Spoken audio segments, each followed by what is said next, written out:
Thursday edition of Glenn Clark Radio. Still not back. Still not back. Struggling, pushing my way through. Got to do another radio show tonight. Good news is it'll come back by the time I get on this boat on Sunday. And then I'll spend the entire week yelling at my kids. Right. Again. You've given up on the tea? I just don't have... what happened the other day is I had time to stop and get tea. Gotcha. I didn't have time to stop and get tea today. I don't know if you saw I walked in at like 9:50 today. I woke up. For you, that's pretty good. You know? So what I've been trying to do is sleep. This is a straight show. And I know that's like, you're going to say that sounds weird. You don't understand my life. I don't sleep. I just don't get to do it. I have kids. And last night even became difficult because my younger son climbed into bed with me again. Sweetheart. Love you, buddy. Love you. But I swore, I was like, I'm going to be in bed by midnight. I'm going to get 8 hours of sleep, which is unheard of in my life. Now, I didn't quite make it. I think I got to bed at like 12:15, but still miraculous. 7 hours of sleep in my life is impossible. So I woke up, took a shower, whole 9 yards. I was going to have time. I was going to be able to stop and get a tea. My wife says, hey, since we're leaving, I hired people to come clean, do like a deep cleaning of the house. But I need you to do a couple of things before. I'm like, I don't have time for that. She said, no problem, do them tonight. To which I said, I can't do that. I have a radio show. You know that. It's on the calendar. And, this is pulling the curtain back. I don't have time to go home between the two things, or it just doesn't work out. The radio show's over here. I'm back there. It just wouldn't work. I live in northern Baltimore County. The radio station's in Mount Washington. Just not that math don't math. So I say, all right, I guess I'll do these things now that I so appreciate you telling me at this moment and not any time before that. So by the time I got all that stuff done, I looked up, I said, my God, it is damn near 9:30. I got to go. And I'm not going to have time to stop and get a tea. So I will, when I'm at the radio station tonight, they have a lovely selection of hot teas because they understand how to take care of the talent. Maybe not financially, maybe not, I don't know. But at least they get beverages. But at least they get that hot tea in order to protect those luscious pipes. You think Greg Carpenter's working without a delicious hot tea? Love you, pal. I love Greg. One of the first guys I ever got to know in this business. Love that guy. Anyway, so we'll see if it ever comes back. I'm guessing that. Well, no, I'm betting at this point that it comes back on Sunday, and then after a week of being on a boat with my two children, who will be running. You don't have anything Saturday. Acting like psycho. What's that? You don't have anything Saturday. We're flying on Saturday. Okay. Yeah. So it will come back on Sunday. Yeah. Like Saturday night, by the time I think we get there, we'll have dinner, and then I think they'll be about ready to crash. Or I can sick them for one night on my sister and brother-in-law, who are also going with us on this boat. But I can't do that throughout the course of the week. The kids will not allow that, and the sister and the brother-in-law won't yell at the kids appropriately when they're running and doing things they shouldn't be doing. I swear to God, all they're going to do on this boat is just run. They are going to have no thought whatsoever that there are other human beings on this boat. It is their world. The rest of us are living in it. I've done this rant before. Like we have. You know what the real epidemic is in our country? The way that we treat red lights. I don't know when it changed. Everybody always pushed it forever, but we have gone beyond that now. People are running red lights 5 seconds after the light changed. We have decided, and you can tell me I'm an old man yelling at a crowd, but I'm convinced that social media is part of it. We have decided that what we're doing is more important than what anyone else is doing. And so if we're inconvenienced by something, it doesn't matter. We're the star of the show. We're going to inconvenience someone else. And the hell with who we're putting in danger in the process. We are running red lights 5 seconds after the light changes. That's the way my kids are in life. They don't care. They don't care what you're doing. They don't care what's going on in your world. It is their world. They are the star of the show, and you are simply in their way. That's what I get to deal with for another week. 2 weeks of that, and I get another week of it. And so by the time I get back here, and the following week when I return to GCR, and we're getting ready for a divisional round playoff game, I'll probably sound like this all over again. And you love them. Yeah. Oh, okay. All right. I mean, I do. Like, I do. Yes, obviously I love them. All right. Coming up on the program in a couple of minutes, we'll make our picks with KZ later on this hour. Charlie Batch joins us, old friend of ours, Steelers pre- and post-game analyst. I hate the fact that he's our friend because he came into Baltimore and won once, but it's what it is. And later on in the program, we'll get to PLL Whipsnakes, Maryland Whipsnakes coach. Don't. Not that. I think it might be a thing. I hate you. Griffin's all in on the Whipsnakes. He is. How can you not be? He is the A number one Whipsnakes fan. He's starting the fan club. He's going to be like the captain defense of the Whipsnakes. Jim Stagnitta is the head coach of the Whipsnakes. He will join us a little bit later on, and we'll get you segment number 2 of the Tyus Bowser Show with special guest Malik Hamm. Today's show brought to you by the Green Turtle. Griffin, what's going on at the Green Turtle today? Green Turtle, they just got live in-person betting recently, so make sure you check it out because they are offering free $10 bets every Thursday at the Green Turtle Sportsbooks in Towson and Canton on whatever you want. I guess tonight's college basketball night. Towson's playing tonight, so maybe if you're the Green Turtle in Towson, I guess you won't be able to watch the game, unfortunately, since it'll be on Flow, right? Oh, the Towson game? Yeah, they play Monmouth, but I do like their chances. I mean, okay. It's time for conference play. Pat Scarry's going to have the boys ready. I like Towson tonight. So check out the Green Turtle Sportsbook so you can experience the ultimate destination for game day excitement, great food, and live in-person betting. Check out the Green Turtle Bet Park Sportsbooks in Towson and Canton. Go pick up your free bet and make some money while enjoying some food tonight. So the only real news yesterday is that John Harbaugh confirms no Lamar Jackson for Saturday, and I inherently agree that that's the right thing to do.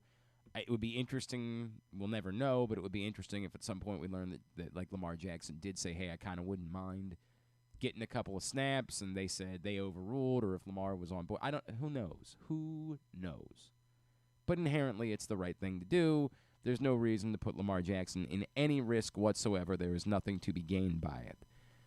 They announced that Tyler Huntley would start. They announced that all the other quarterbacks will be active, so it will be interesting to see how that goes. I said it all week. I think the Ravens kind of owe it, and owe it is the wrong way of describing it because you're paying someone money. You don't really owe them anything. But Tyler Huntley has been a good hand. They have needed to call upon Tyler Huntley, and I think he has performed as admirably as he is capable of performing.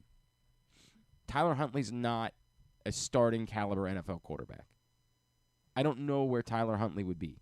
And we got carried away a couple of times talking about Tyler Huntley. Like we were pretending like Tyler Huntley was one of the top 30 quarterbacks in the NFL. He's not.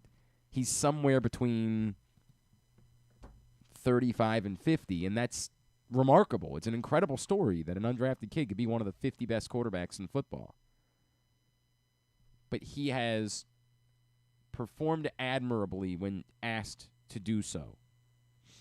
And if the Ravens are intending to move on from Tyler Huntley, and reading the tea leaves would make you think that. Bringing in Malik Cunningham when you already had 3 quarterbacks on your roster. Using a 4th roster spot on a quarterback is unheard of.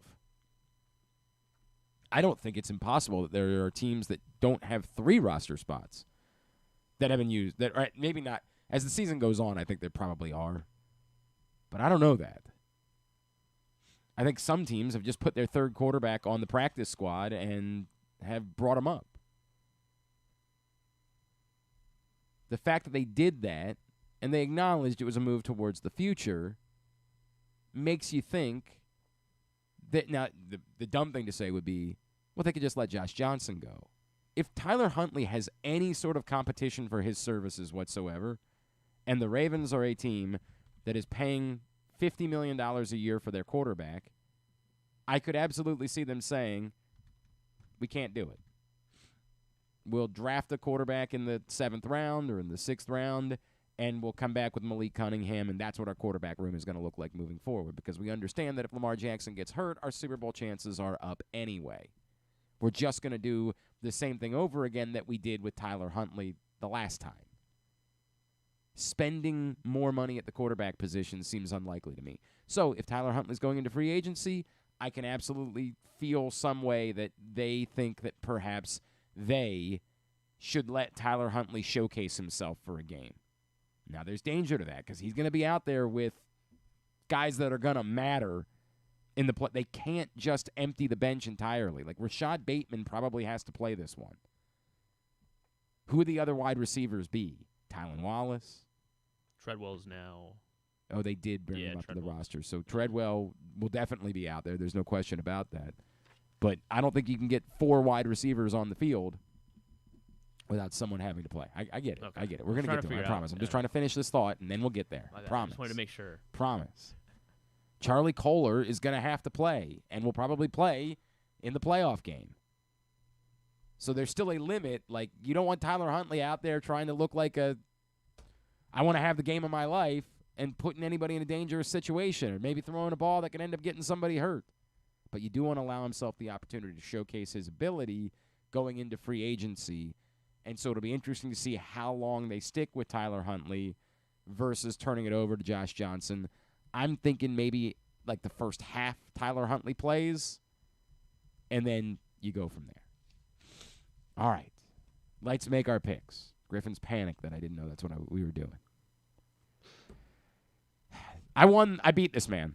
I beat him within an inch of his life, frankly. I mean, I did to this man what the Miami Dolphins felt at the hands of the Baltimore Ravens on Sunday. He is our friend, Ken Zalis, and he's back with us now here on GCR. How does it feel? How does it feel to get your ass beat like that, Zalis? It feels great because the only thing that really mattered to me last week was that I beat my son, and I did. The way that you said that, it sounds awkward. I know. I don't care. I don't care. I don't care what it sounds like. Those of you that know what I'm talking about know. See, I talk to you whenever we get together, and it's wonderful, and I always enjoy our time together. I have to live with him. I understand that. I understand. I would say 2 things. One, you still lost to the dope. Like, you lost to the guy that has to ask questions all season long. Yeah, but I lost to see. You look at it that way. I look at it as I lost to the guy that I mentored through the season. Oh, is that what you think? You think that? There we go. You think that you're going to take credit for? We got to put that positive spin. Yeah, you think you take credit? Now we get to the actual part. When you going to get around to getting me my money? Huh? As soon as everybody pays. Okay, but you're not doing anything about that. I didn't see you send out like a group text like, "Hey, who hasn't paid yet?" I haven't seen anything like that. All I see is you're sitting. I know I paid. I know I paid. Zalis. I'll give you your money back. Oh, you'll give me my money back. That's what I win. Is that my own money back? We're not doing this crooked commissioner stuff. We're not doing any of that. I saw Phil Walls asked to be in the league. I'm letting him run the league next year. I'm letting him be in charge. Even better. God. All right. Is that all it took? No, you still owe it. You owe it to the integrity of the league is that you should show a little ownership. I will take care of this weekend. All right. We're having some headphone issues. It's the headphone box, Griffin. You got to jiggle the handle or something so that I can make sure that I can hear Ken Zalis and figure out what's going on. KZ, can I hear you now? Are you still talking? I don't know. I was still talking before. We'll make it work. We'll figure it out. We'll figure it out. All right, let's get into this week's picks. Picks brought to you this week by Superbook. That's where all the lines come from.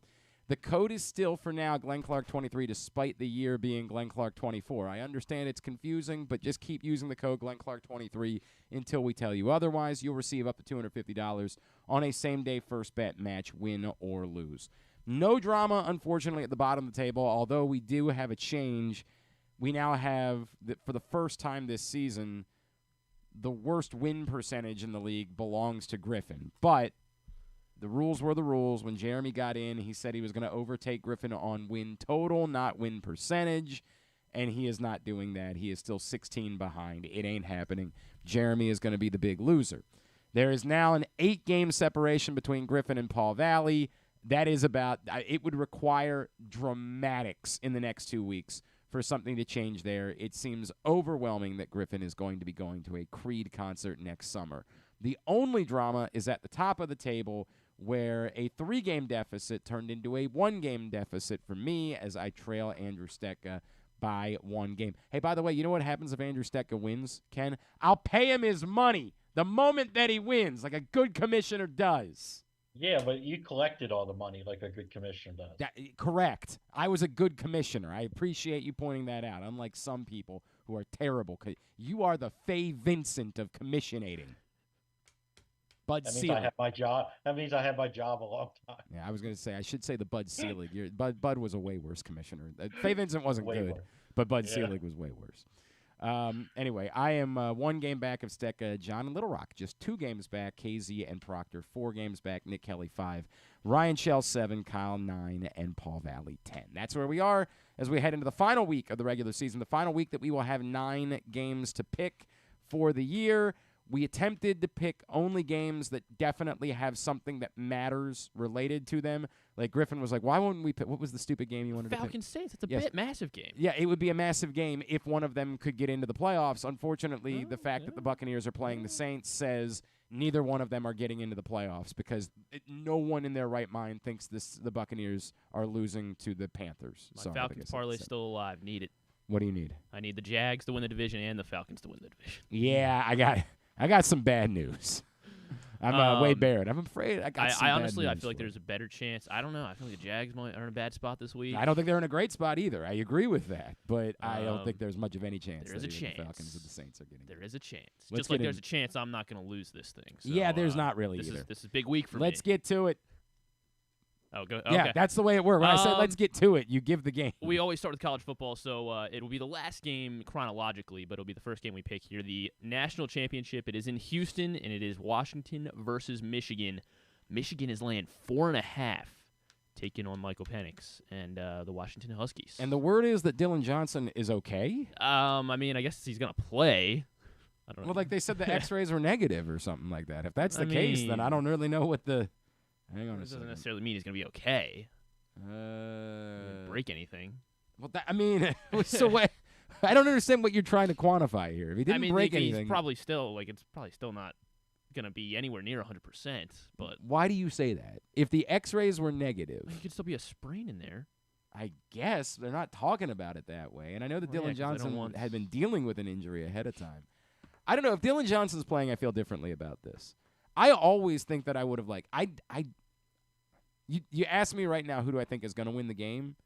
I think Michigan will, but I keep saying this about Washington. Every time, they're a little bit like the Ravens this way.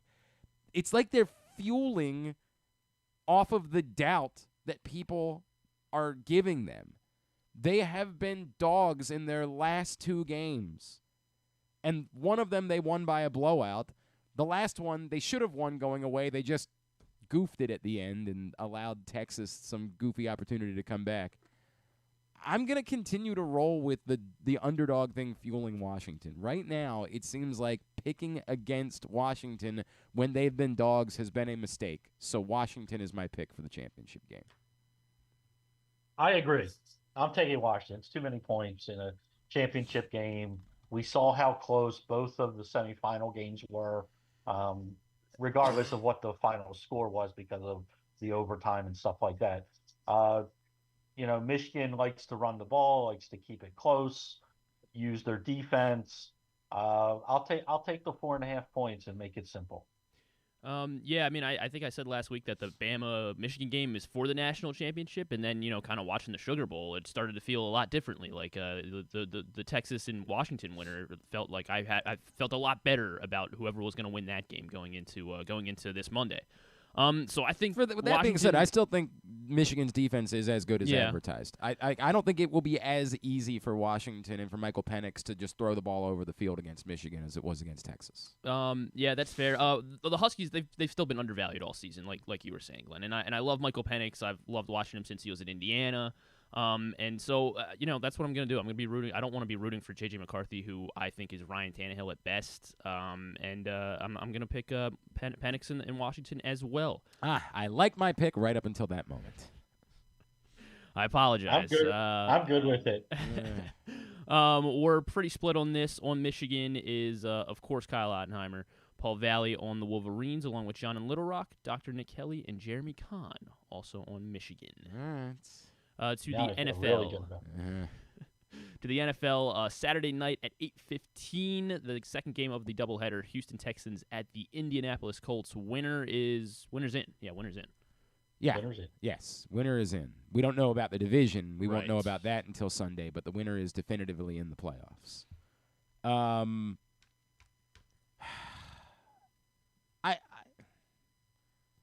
I don't know why I'm really thinking about it all that much. The line is so small. I think Houston's the better team. Houston's the pick. Yeah, CJ Stroud is healthy again. When he's been available to the team, they've been a playoff team the entire year with him as quarterback. I don't see that changing. I'll take the Texans as well.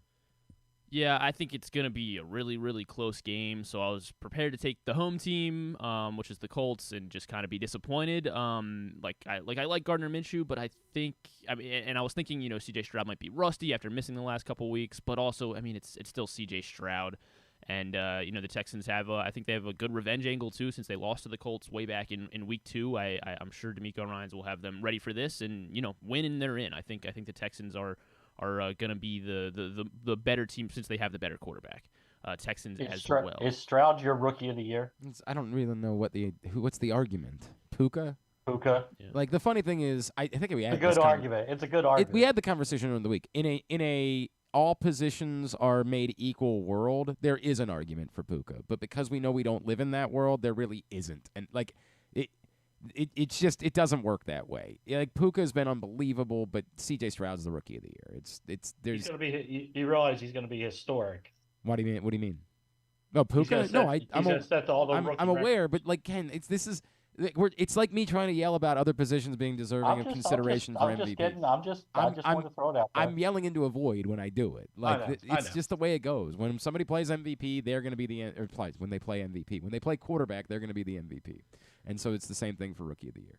Only two backers of the Indianapolis Colts, Andrew Stecca and Jeremy Kahn, are the only two on the Colts. Betting against the public. It's what they do. And again, like, I understand, and sometimes it'll pay off for you, but a week ago it allowed me to get back within a game of first place. So to Sunday now, Tampa Bay at Carolina, and the Bucs on the road are laying 4.5 against the team that should have the number 1 overall pick, but they won't. They certainly will not. The Justin Fields conversation is really fascinating, by the way, because, like, don't look now, he's looked great in the last few weeks, and anyway, that's not really what we're doing here. If you're asking me to have, I don't really have a whole lot of faith. Every time someone wants to get me, like Stan was trying to do this a couple weeks ago, you're not a believer in Baker Mayfield. Like, I'm not. At what level are we talking about? Like, do I think that he's competent? Yeah, I think he's competent. But do I think that he's a game changer? Absolutely not. And when Sal Palantonio was on here saying that he'd be a second choice for MVP this year, I was like, Sal, I love you, but what are we doing? Sal really said that? He really said that. Wow. Like, and part of it, and I continuously come back to this. I don't know how it's possible, and there's a little bit of an Anquan Bolden thing here. Mike Evans somehow is the most underappreciated player in football in the last decade. I don't know how. And it was Keenan Allen before him, and the two of them are still right they're right next to each other in this conversation. All these guys do is, no matter who they're working with, produce. Produce. And it means there's a floor for what a Tampa quarterback can be, because you start with an amazing number 1 wide receiver. I like Baker Mayfield enough. And sure as hell like him 4.5 points more than I like the Carolina Panthers. Give me the Bucs. Yeah, I was stunned. This is only 4.5. I'll take the Bucs. I think that Carolina's ready for the golf course. This is a spot that I'm gonna have to pick. I think in all the games this week, where it's a team that has a chance to ruin. The Panthers have they're not good. But they have a chance to ruin Tampa's season, and those guys are still playing for a lot of. They're all playing for their job next season. So 4.5 is too much for me. I think the Panthers can. I think they can pull it off somehow, so that my Falcons parlay can still kind of win. Oh, that's really what you're picking. It's so dumb. But yeah, I got to take the Panthers. Also, I'm in last place, so I got to. There is something to be said for maybe just make reckless picks, but you got to acknowledge the reckless. Yeah, Panthers money line. Yeah, sure. Dr. Nick Kelly is on the Carolina Panthers as well as Andrew Stecca. Oh boy, 3 of us. The three amigos, they call us. Jeremy kind of always bets against the public, but even he's like, not this time. I got limits to it. To Minnesota at Detroit. It is in Detroit, and the Lions are laying 3.5 against Nick Mullins, we believe, because they announced on Friday last week that they decided they were going to start Jaron Hall for some reason. So should be Nick Mullins. This one is more interesting because do we know what the Lions are doing? Do we know how seriously they're taking this game? I believe Dan Campbell said he was going to at least he was planning to start the starters, but he didn't really go into how long he'd play them, if he'd play them more than a series, or if he'd play them into the second half. So I believe starters are going to at least start the game. Minnesota, of course, is a win and they're in situation, which it seems insane. Like, how can the Vikings still be in this position? And because of that, I just don't think Detroit's already got the division wrapped up. I understand that you can still play for seeding, but how significantly different is this going to end up being? What really can they change? Is there a difference in them being? They can't be the 2 seed, right? They can, but they need Philly and Dallas to lose. Yeah, I'm out on that. I don't think Detroit. I think Detroit takes the foot off the gas at some point, and I'm. And again, having 3.5 points to play with, Minnesota's the pick. I will never take Minnesota ever. I understand. They not only did they just totally screw up the fantasy world with the stupid Hall decision, but they don't show up in big games. No, I don't. If Detroit starters play a half, that's good enough for me. I'll take Detroit. Yeah, this is the same thing as kind of that Panther spot. The Vikings are actually playing for something, so you're inclined to first, lean towards them. But I also think Dan Campbell's going to have the Lions right, whether they play a quarter or 3 quarters. I think when the starters play, they're going to be pissed off. They're going to be pissed off. If he leaves the starters in long enough to determine the game, he should be fired on the spot. Well, I think even if he leaves them in for 2 series and they go up 14-0, I think that's too deep of a hole for this Vikings team. But they don't have to win. The Vikings are terrible. I don't disagree with that part. I will take the Lions. You saved Jeremy Kahn from being a lone wolf. It is Glenn and Jeremy, the only 2 on the Minnesota Vikings. Apparently, that's not. I was wrong about winning their end. I was wrong about that. Okay, it's win, and they need Green Bay. They need help. Yeah, okay. It's not winning their end. There's somebody else who's winning their end. Green Bay is definitely winning. Yeah, Green Bay is winning their end. Speaking of Green Bay, it's Seattle, right? No, Seattle needs a Green Bay loss, right? All right.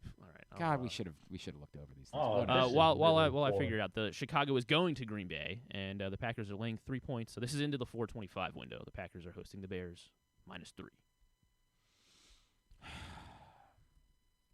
Bears have been playing good football recently. This is the tricky part about this one. The tricky part is the easy thing to say is, well, Green Bay is playing for something and Chicago isn't, so you like Green Bay. But Chicago has, A, been good at home, B, has been playing really good football of late. Nobody's noticing because they were so far out of it. But Chicago has looked good of late. And this Justin Fields conversation is a way more fascinating than anybody's talking about at the moment because of how well they're playing of late. It feels reckless to, pin my hopes on Chicago, so I'm not going to do it. But I feel like I might regret it. Green Bay is the pick. I hate this game because Chicago's playing really good, and it's not just Fields. Since they made the trade, everybody was like, "Why are they making a trade and giving all this money to Sweat?" Everybody was, And it's like, oh, he turned around their defense. Yes. Like entirely. Like they're just monsters right now. And yeah, they don't have anything to play for, but they really are. Like Fields is, if you believe people in Chicago, he's playing for his job. And one bad game, and they're all of a sudden everybody's thinking, oh, well, maybe he's not the guy we thought he was.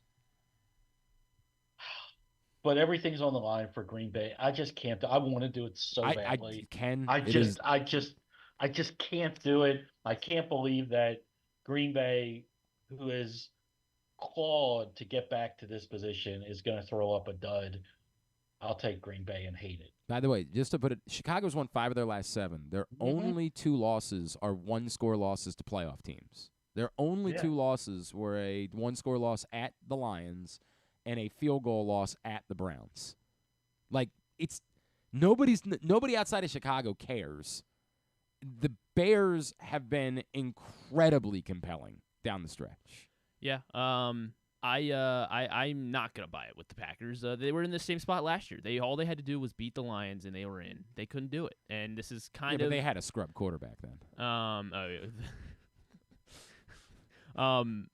I mean, this is what Jordan Love is doing. Like, he looks like Captain America one week, and then the next week he comes out and he looks like he barely looks like he's Falcon.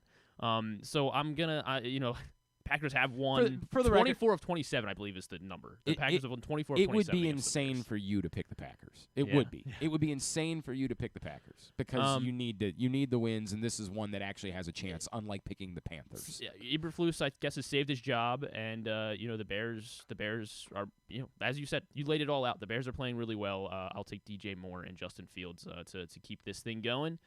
Plus the 3. I'm not alone. John Proctor is on the Chicago Bears, as well as Andrew Stecca and Jeremy Kahn taking the Bears. I don't blame you, man. I'm gonna regret this. I'm gonna regret it so much. One's gonna by the way, that'll end up being the difference at the end of the year. Why I finish in second is because of this pick. Seattle at Arizona, and the Seahawks. They are laying 3 points going into the Red Sea, as they call it. The Seahawks are the bad team that still win and they're in. They're the bad team. I think they're also. They need help. The Packers. Too? I think the Packers are the only one because the Rams will be the 6th seed. They need a Green Bay loss or tie. I think the Rams could be the 7th seed, but the Rams are almost certainly the 6th seed. Well, and I also forget that now all of a sudden the other NFC South teams could end up getting into the picture too. So if everyone loses, if certain teams like New Orleans could still get in if Seattle loses and Green Bay loses, if a bunch of teams lose. Now this is also interesting, right? Because Arizona all of a sudden showed signs of life last week, and Seattle has looked incompetent. Has looked impossibly incompetent. And so is Arizona still trying? Are they still – you were really hoping this number was going to be north of 3? At 3.5, I'm biting on Arizona. At 3, you know what? I'm still biting on Arizona. Seattle has just looked bad, man. I'm biting on Arizona. Arizona's the pick. Feels pushy. I'm just going to take the team that I don't like either one of these teams. I know for 1 week Arizona kind of looked normal. I'm going to take Seattle. Everything's on the line. I do think more times than not in these situations, Seattle will get conservative, run the ball a little bit more than they've been, and somehow get a win out of there. But let's just remind Seattle's lost 5 of their last 7 games. I know they have. I know. This is Seattle's. They did the exact same thing last year, where you saw Geno Smith and you saw DK and you saw Lockett. And it was like, wow, this team's good. And then over the last month or so of the season, they just kind of completely fell apart. In fairness, they also beat Philadelphia, right? That did happen, but that was at home. So I mean, and the Cardinals might be the greatest 4-win team of all time. I'm coming around on Rich Gannon. I think it took him 3 months, but I think Rich Gannon. Rich Gannon? Yeah. You think Rich Gannon? That's what I said. I said Jonathan Gannon. Yes. Yeah. I think Rich Gannon's doing a hell of a job doing videos for the 33rd team. Griff, if you're gonna do that, what do I bring to the table? Yeah, right. Sorry, Ken. I promise I'll have it cleaned up next week. So, yeah, I'm taking the Cardinals. Maybe it's because I am in this last place, but I also think the Cardinals can win this outright as well. So I'm just convincing myself of that. But I will take the Cardinals. Joining Glenn and I on Arizona is John in Little Rock, Ryan Schell, and Andrew Stetka on the Arizona Interesting Cardinals. that Jeremy Kahn, again, betting against the public, does not take Arizona here. Yes, correct. Two also in the 4 o'clock window, Dallas at Washington, and the Cowboys, they are laying 13 points. The Cowboys still need to win in order to clinch the NFC East. And this number could be 19 points. This number could be 20 points. This number could maybe be 21 points, and I would still take the Cowboys. The Cowboys, easily the pick here. Yeah, this is the easiest one on the whole slate to pick. Cowboys. I am going to disagree. Okay. This is Ron Rivera's swan song. As you should. Again, there's some places where I think you should. I don't know that this is one where you should. This is Ron Rivera's swan song. I mean, he's done pretty much coaching, I think, forever after this. And this is kind of, it was like Lovie Smith last year. Not exactly the same stakes, like they weren't getting the number 1 pick, but I think, this is going to be his last game. Why does he care? Because he's Riverboat Ron, and I think he's still got it in him, and he wants to get a win going out. He wants to go out on top. I guess I probably am crazy, but I'm going to bet some. I'm going to bet a little bit on Commanders money line. Betting Commanders money line on this. I think they can. I think they find a way to. It's Cowboys on the road. I cannot trust in the Cowboys on the road right now at all.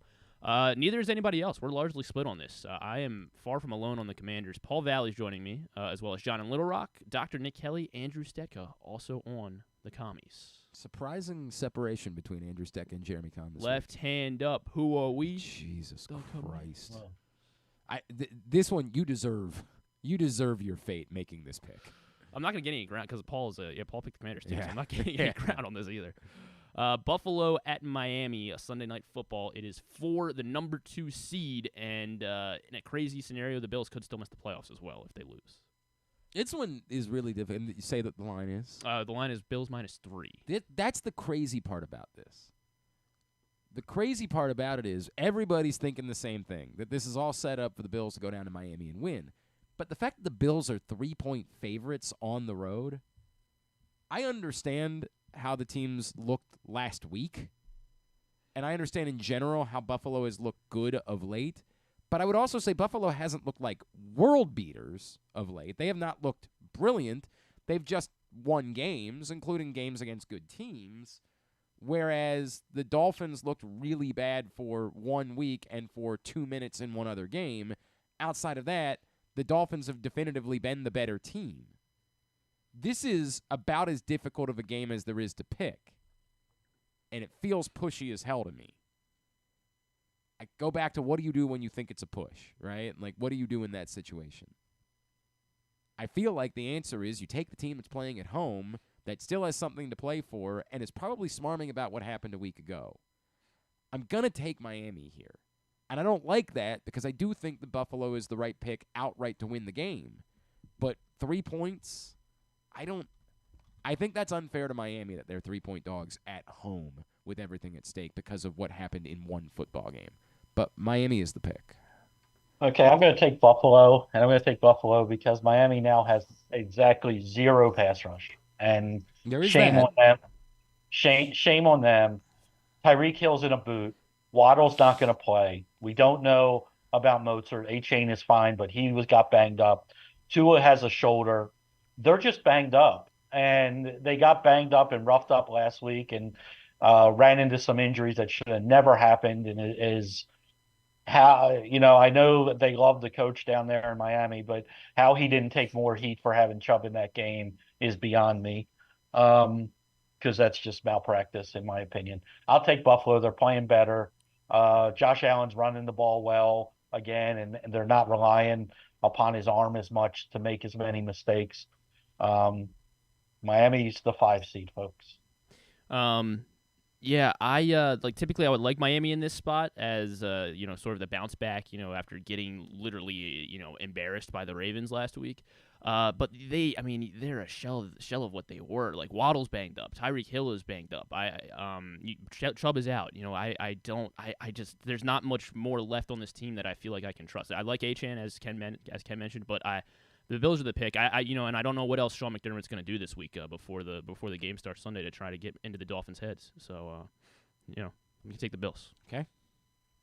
That's where you say what everybody else is doing. And then joining Glenn on Miami is John Proctor, Andrew Stetka, Jeremy Kahn on the Dolphins. At least I won't lose anything. Pittsburgh at Baltimore. It is the first NFL game of the week. It is Saturday at 4:30, and the Steelers are coming into the bank laying 3.5 points. By the way, kudos to the NFL putting Why? this as the first game of the week in a meaningless game for the Ravens. Love it. Absolutely love it. What do you mean? Because it just frees up Sunday to watch all the games I want to watch that are Well, important. I mean, I don't know why you I couldn't have got- just watched what you wanted to watch on Sunday, even if the Ravens were because playing. if the Ravens are on it at 1 o'clock, I'm watching the Ravens. Well, I haven't actually even told you this. We're not even going to do game day this week. I didn't think we were. Yeah, What's it's the a point? meaningless What's there game. to Exactly discuss? right. That all being said, let's not forget the Ravens are the team that likes to win preseason games. I'm biting on the Ravens here. I get that the Steelers have looked more competent with Mason Rudolph at quarterback, but let's not oversell that and make it seem like there's some sort of machine with Mason Rudolph at quarterback. Tyler Huntley is a pending free agent, and I think Tyler Huntley is going to attempt to look like a football player as much as he can. This is his showcase moment. I like the Ravens getting points in this situation and remembering that there is still that thing, that tick, that Harbaugh tick is, I don't care what the circumstances are. If we have a chance to win a football game, I want to win a football game. And that's dangerous because this is not a preseason game where you can put a bunch of guys that aren't football players on the field. The guys that are going to have to be on the field are still guys that are football players that have to be on the roster. So I worry about that a little bit. But, man, that Harbaugh tick is, if there's a football game, I don't care. I want to win it. And given 3.5 points to play with, I'm taking the Ravens. So I went back and forth here because it is a game that means nothing for the Ravens. And everything for Pittsburgh, because without a win, obviously they're not going to be in the playoffs. With a win, they can sit back and hope that, that Buffalo or somebody loses this weekend. But I'm going to take the Ravens as well. And the reason I'm going to take the Ravens is it's going to be a terrible weather day. The Ravens have 23, I believe, maybe 24 free agents at the end of this year. A lot of guys that want to haven't had a chance, that really want to showcase what they are. And as we saw last week against the Dolphins, it's a deep team. Yeah. It's a deep team. I mean, you're getting guys that at the beginning of the season you had no idea were going to be contributors, and they're contributing. And they're contributing against some of the best in the NFL for the last 2 weeks. 3.5 is too much. It never seems to matter when the Steelers and Ravens play. Who's playing? It hasn't mattered for years. So I'll take the 3.5. Yeah, I'm gonna take 3.5. It's not a bite. I think you're wrong about that, Glenn. I think it's the pick. The Ravens plus 3.5 has to be the pick. Even though they're going to be without some key starters, it's going to be a majority of guys that have been playing a lot this season, and we'll certainly remember the loss to the Steelers as well back in October, especially as you mentioned, Rashad Bateman. I think he's probably due for a big game because of everyone played poorly the first time around against Pittsburgh, but I think him especially will be a bounce back. And, cardinal rule in this matchup, you just got to take the underdog between the Ravens and Steelers. So, Ravens. On the Steelers, John Proctor. Ken, you said Ravens, right? Yes. Okay. Ken is on the Ravens. On the Steelers, it's Jeremy and John. John Proctor, only two. How about that? A lot of split between Jeremy and Andrew this week, which is there was a lot of this split week between the two of them. All right, at Fans Fantasy, Ken will be in. You are doing Tuesday and Thursday for sure next week. Ken will be hosting Glenn Clark Radio Tuesday and Thursday for sure next week. For sure, maybe Wednesday. Maybe we'll see how things go. Definitely not Monday. No, not Monday, but Tuesday and Thursday. Ken will be hosting Glenn Clark Radio, so please join him, and he and Griffin will be handling the pick segment on Thursday. So please join the guys Tuesday and Thursday for sure. It looks like staying on Wednesday and Friday and Monday hopefully as well, but we'll figure all that out when we get there. But that's the plan. Tuesday and Thursday, KZ hosting GCR next week. Love you, buddy. Appreciate you, and enjoy the week, and we will talk soon, all right? Take care, guys. Talk to you soon. It's Ken Zalis joining us as he does every Thursday. And again, KZ will be in for me Tuesday and Thursday of next week. All right. As I mentioned, no Project Game Day this week. We are taking the week off because just who knows how this game is going to go. The Ravens might just stop trying at some point, and so just not worth it. So no Project Game Day this week. But we will be with you for however many postseason games there are. We will have a Project Game Day for you. Facebook.com/PressBoxSports, YouTube.com/PressBoxOnline. Project Game Day brought to you by AJ Michaels, Superbook Sports, and HelpMyGamblingProblem.org. Project Game Day all season long. Now, let's talk a little bit more about the other side of Saturday's matchup. You know, the Ravens are going to be starting a backup quarterback. The thing is, there's kind of a history in this rivalry of backup quarterbacks winning games in this series, and unfortunately, this guy was one of them. Joining us now, he is part of the Steelers broadcast crew, and he is a friend of ours. He is Mr. Charlie Batch, and he's with us now here on GCR. Charlie, it's Glenn in Baltimore. Happy New Year, my friend. Hope you had a great holiday season. Always appreciate you taking the time for us. Hey, not a problem. Happy New Year to you. Appreciate you having me on. You know, you I think can speak to exactly this. I think in a lot of the country, it's easy to say, well, hey, the Ravens are going to be playing their back. They probably don't care. This is Ravens Steelers. Like, I am not convinced that the Ravens, whoever is playing on Saturday, is just walking out there and saying, whatever, we don't care. We're going to hand the ball off for 60 minutes and be totally okay with the Steelers winning the game. I just don't think it's in John Harbaugh's blood to act like that. And I don't think it's part of Tomlin's DNA as well. And I think when you look back at this game, man, you know, this game is not important to some, but it's important to others. And when you take a backup quarterback situation, even though you look back, this may be your only opportunity. So you want to prove that you can lead the team if you have the opportunity to get in there. And ultimately, sometimes you're playing for your professional career. So it's just, you know, more important, like I said, more important to others than it is to some. So let's talk about the Steelers, Charlie. The Mason Rudolph move. What has it done? It looked a couple weeks ago like the Steelers were dead. What has Mason Rudolph brought to the table? And then maybe why didn't we see more of Mason Rudolph earlier in this season? Absolutely, and that's the question that's going on a lot around here, and it, of course, it shocked a lot of people, including myself, because there's no way that I expected the numbers to be what they are. I expected Mason to do okay. I just didn't expect him to do their back-to-back 30-point games, and I think this is shocking for everybody, and it leads to that question, how come Mason wasn't in there from the beginning? But when you look at the decision that was made a few years ago to say, okay, is Mason Rudolph the future? At that point, the organization said no, because they brought Ben Roethlisberger back.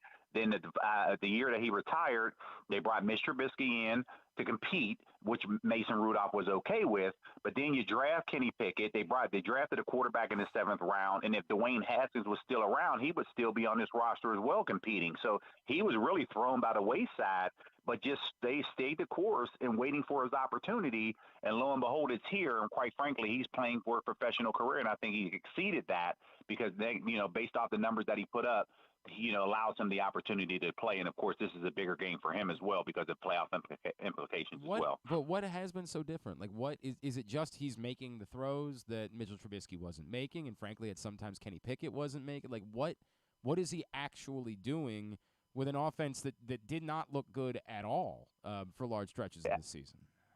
I think when he looks back, and I think when you look at everything that's going on, you know, you do have a young quarterback in Kenny Pickett, and was he as aggressive down the field? No, and the numbers have shown that. Where Mr. Trubisky, he was playing cautious as well, and sometimes trying to take those shots down the field. But Mason is the veteran guy in that group, and he's been around seeing it and seeing what didn't work. And now that he's thrown into this offense, he's getting George Pickens the ball, and that's essentially the biggest difference on anything else. And you're, you know, allowing him to run with the ball, catch and run for 86 yards. Then you're being aggressive down the field, and I think that just comes with, you know, the veteran presence and understanding the game. And I think that's just him being comfortable taking those shots down the field where the other two quarterbacks were not. Charlie Batch with us here on GCR as we're getting ready for Ravens Steelers. Charlie, you, because you also do call-in shows, you can probably speak to this as much as anyone. The change to Mason Rudolph significant, but as I go back to a couple of weeks ago, when we say dead, like I think most of the country was working under the assumption that Mike Tomlin's time in Pittsburgh might be coming to an end. Was that overblown? Has that changed because of what's happened the last couple of weeks? Like where is the reality for the Pittsburgh Steelers based on the fact that they have, you know, staved off death these last couple of weeks? You're right. It's been quite interesting 5 to 6 weeks around here. And, you know, coming off that Browns game in which they fired Matt Canada immediately after, nobody knew what was expected. And, of course, going into that Bengals game on the road, the over 400 yards of total offense, everybody's like, okay, maybe it is Matt Canada. But then you started kind of seeing that fizzle out because of the losses of Arizona and the bad Patriots and then the Colts. So you're sitting there saying to yourself, what is going on? And, of course, people nationally was talking about Tomlin's time possibly coming to an end. But nobody here locally was on that bandwagon. Everybody was just saying, okay, maybe the first time that he's going to have a losing season. And, they were okay with that to a certain degree. But then here you are now, resurrecting yourself over the next couple of weeks and putting yourself back in the playoff talks in the final week of the season. You have to credit Mike Tomlin. And I think that's something that, the people in that locker room are still buying into the message that he's trying to deliver. And these guys are, actually, delivering at this point. Is he safe now? Is the conversation gone? Even with those conversations, I fully expected him to get a 1-year extension. Okay. Which is a little bit different, only because they've always extended him with 2 years left on his deal. But here you are in the latter parts of your career, and you're saying, okay, 15, 16, 17 years. One of the things that people fail to realize, and just my time being around Tomlin, I played with him for 6, and now I've been around him, over his entire career covering from the media side. There's other obligations, and I think ultimately his family is part of that. His son is getting ready to graduate from Boston College. He has another one that's up there at Columbia, and his daughter getting ready to go to Georgia on a gymnastics scholarship. So these things all come into play as it relates to family and ultimately what that looks like for him moving forward. I don't anticipate him being in television, but I do solely, think that, what does the end look like? But I think a lot of that looks like that for family, that he can set himself up and just be a dad, in which he always wanted to be, and something that you have to credit him because he's always been able to be separate by saying I'm a dad first, and then ultimately everybody else thinks of him as a football coach, and he's been able to balance that very well. You speak of his son, we actually got to know Dino a little bit because he started his college career at Maryland here, and before he transferred up to Boston College. Charlie Lee. And his kids, and actually his kids ran for our track club. That's how I had a chance to know all of his kids as they were growing up at that time. Very neat. One more, just going back to the quarterback thing, because this is Mason Rudolph playing for the right to be like the incumbent starter going into next year? Like, is he? I feel like there's 3 different ways this could go. That the Steelers could say, hey, look, we still spent a first-round pick on Kenny Pickett. We've got to ride this thing out as long as we can to figure out if he's the guy. Versus there's probably an argument from a lot of people that no matter what anybody does, you need to go out and get a quarterback this offseason to get a real guy. But the third option being, has Mason Rudolph played well enough that if he turns around and beats the Ravens, he looks good in the playoff game, that he could put himself in position to be the Steelers' quarterback next season? And I think that's the part that's muddying the waters at this particular point, because right now you don't know what you truly have in Kenny Pickett at this point. Has he done some things very well? Yes, absolutely. But has he proven to be the franchise quarterback that they need moving forward? And I think that question is ultimately going to reveal itself. But in the manner that Tomlin has made his decisions last week and ultimately this week, if Kenny Pickett was healthy, he should have started. But then he made the decision to start him in Seattle. They won. And I think when you're now riding that wave, if you're Mason Rudolph, you're thinking to yourself, yes, I've done enough to be a potential starter. I'm not asking for anybody to give me anything. All I want to do is compete. And if that's the case, can he go out there and get a mid-level contract similar to kind of maybe like a Geno Smith in a Seattle, where you're not overpaying a guy, but yet you're paying him starter money? But then with the Steelers, you're putting them in a situation where if you bring him back, Mitch Trubisky at this point probably won't be back next year. But what does that contract look like moving forward? If you give him something similar, would Mason be able to accept that? I don't know, because right now this is going to be his true first test at free agency with big dollars, and I think he's going to put all options on the table as it relates to what his future looks like moving forward. So the Steelers are really stuck, because even if Mason wins this game and they sneak into the playoff and Kenny Pickett is back, Mike Tomlin's going to have to face the exact same choice on who he starts for the playoff week, and it's going to ruffle a lot of people wrong around here, depending on what direction that goes. Could you imagine them winning this game and then he announces Kenny Pickett as the starter? Oh my God. Oh man. I think, but to me, it almost reminds me of the first year where Lamar Jackson was going through everything he was as a starter, right? Yeah. And he struggled in that first playoff game, and everybody was clamoring for Joe Flacco, and Harbaugh said, no, Lamar is my guy, and I'm sticking with him through the tough times. And ultimately, we see how that's played out. I think that's going to be something similar if the Steelers sneak into the playoff. Worked out okay. There's no question about that. Charlie, just one more on the Steelers specifically. We all see the quarterback stuff. And you mentioned, obviously, earlier in the season, the change in offensive coordinators. But is there anything else that's changed, that's been different that's allowed for them to revive themselves late in the season the way that they have? Is there something else besides just Mason Rudolph that you'd point out and say, hey, this has also been pretty significantly different in the last few weeks? I will start with the offensive line. They're playing a lot better, that's for sure. That's number one. And number two, I think the part that's kind of sneaking up on a lot of these defensive coordinators is the fact that Mike Sullivan is now the play caller. So when you're now doing your homework and trying to see if there's some tendencies that you can kind of figure out from an offensive perspective, you can throw everything that Matt Canada has done for the first 3 quarters of the season, and now you insert a new guy. And I think that's starting to catch up with some of these defensive coordinators, where it's catching them off guard and allowing them to put the numbers up in that particular manner. So you just have to credit Eddie Faulkner, who is named the offensive coordinator, but more importantly, Mike Sullivan, who is calling the plays right now. So those two guys are doing a heck of a job thus far over the last 2 to 3 weeks. Charlie, you just mentioned Lamar Jackson a second ago. I wonder if I could just get your thoughts. And I know that you probably haven't been able to watch every game, although a bunch of them have been national TV games of late. Like, we're starting to think that this Ravens team is maybe different. Like, it's always, you don't want to get carried away, and you remember what happened 4 years ago with the Ravens when they were the number 1 seed and they lost in the playoffs. But, like, this is unbelievable. Like, them going on the road and throttling the 49ers the way they did and then turning around. And if that was a throttling, this was an utter dismantling of the Dolphins. Like, are you starting to believe that the Ravens might be turning into something even more special than just a really good football team? Yeah, I mean, it's surprising because when they came up here early in the year, I did not expect them to continue to grow in that manner, especially when you look at a loss like Mark Andrews.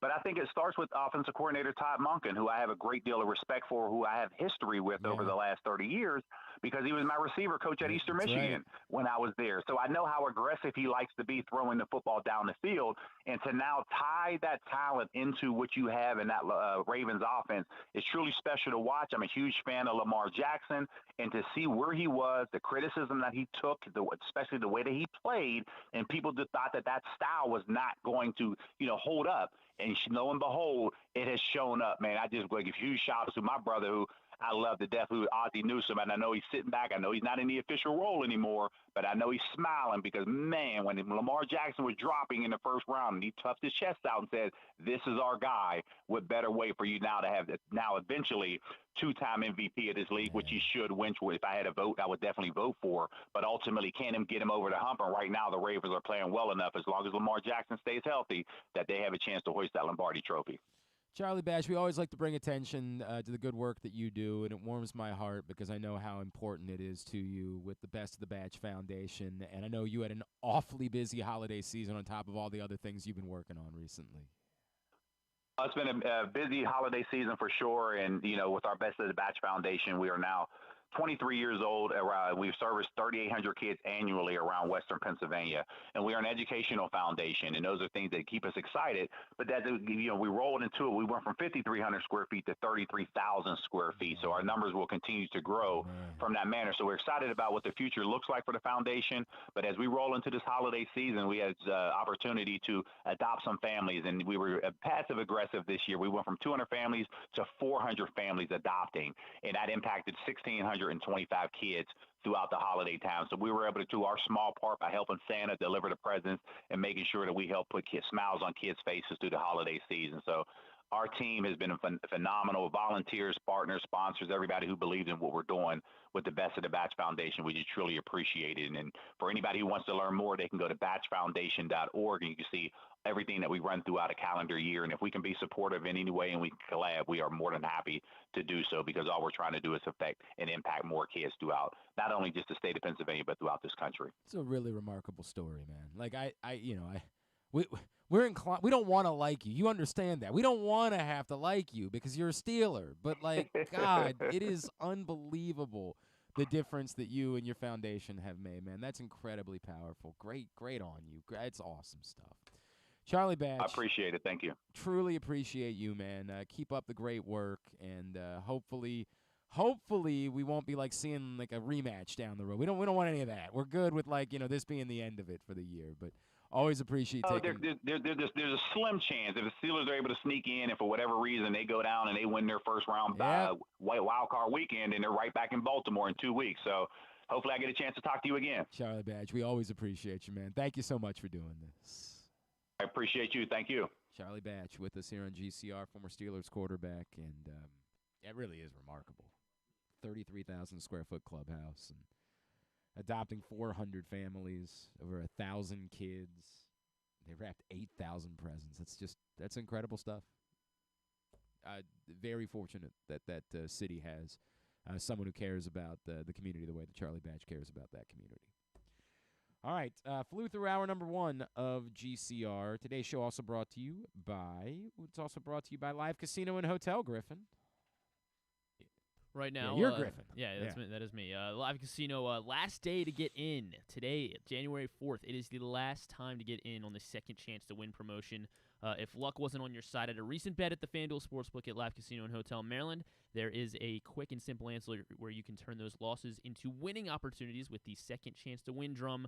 Only, again, last day to get in. It is today, January 4th. All Live Casino and Hotel Maryland Rewards members will be able to enter their losing bet slips into the second chance to win drum, and then tonight, the final 20 winners will be chosen with prizes ranging from Live Casino and Hotel Maryland apparel, sports and social, ultimate happy hour prizes and vouchers, plus cash and free play worth up to $500.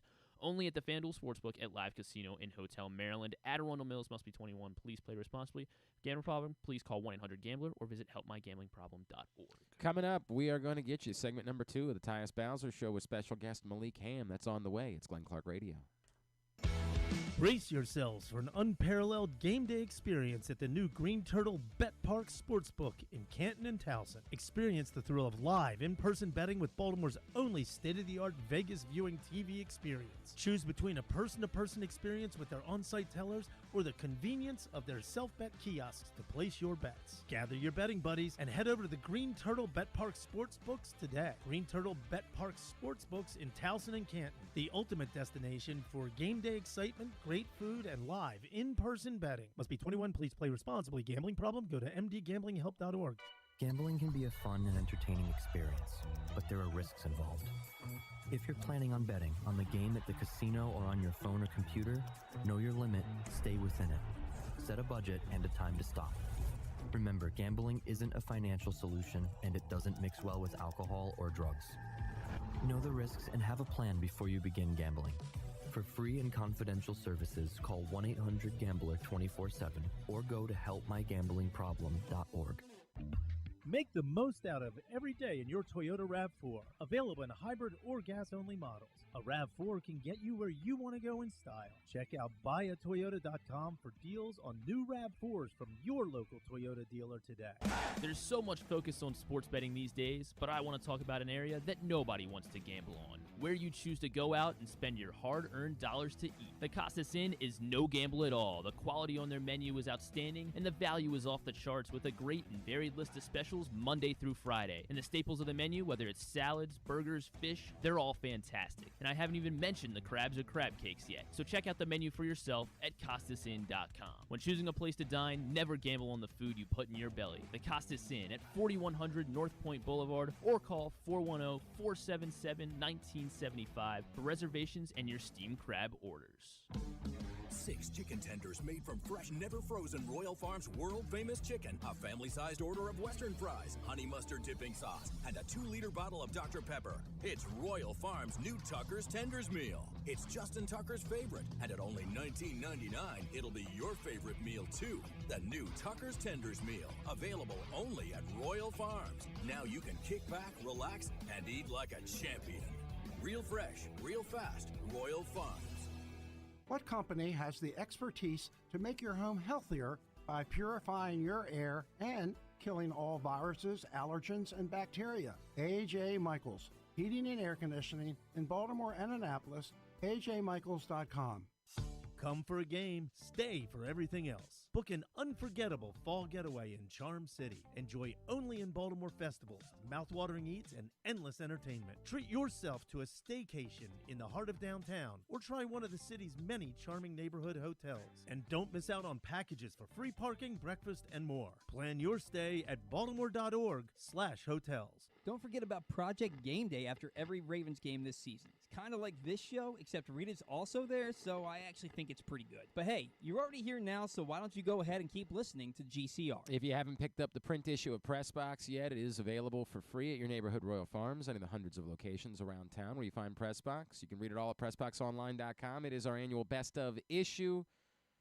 I had somebody yesterday say, boy, I bet you feel silly the fact that you made Brandon Hyde your person of the year when Lamar Jackson is going to be MVP again. This is twofold. One, it's very difficult, right? Like, when we had to make this decision before the 49ers game had happened, before the Jaguars game had happened, before, obviously, the Dolphins game had happened. If those 3 games had happened in November, and I mean this, we had put into place we might have to pivot and go a different way. But they didn't. Think back to that time, a month ago, Lamar was not the obvious MVP frontrunner. He didn't become that until after the 49ers game. Also, if they go win the Super Bowl this year, he can be. Guess who's probably going to be Mo Gabba Sports Person of the Year in 2024? Harbaugh? Yeah, maybe. I mean, like, it's just the awkward nature of football season. It's tough, right? Like, it's difficult. Whereas, a baseball season's all within one calendar year. A football season transcends multiple calendar years. So go win the Super Bowl, and then this will be taken care of. We'll know damn well who the Bo Gabba Sports Person of the Year will be next year. But go get that for free today at your neighborhood Royal Farms. All right, earlier this week, we were out at Mother's North Grill in Timonium with Tyus Bowser and Baltimore's own Malik Hamm. Let's get you segment number 2 of the Tyus Bowser Show right here on GCR. Back in here for segment number 2 of the Tyus Bowser Show. Rita and Glenn, Tyus and Malik Hamm. We are live at Mother's North Grill in Timonium. Great crowd out here tonight celebrating an AFC North title. I feel like we can make noise for that again. I feel like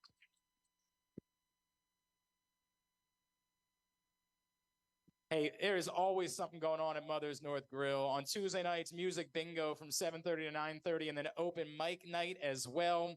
Wednesday nights, Showtime trivia from 7 to 9, karaoke from 8 to 11, plus the food at Mother's, delicious. I had the jambalaya tonight.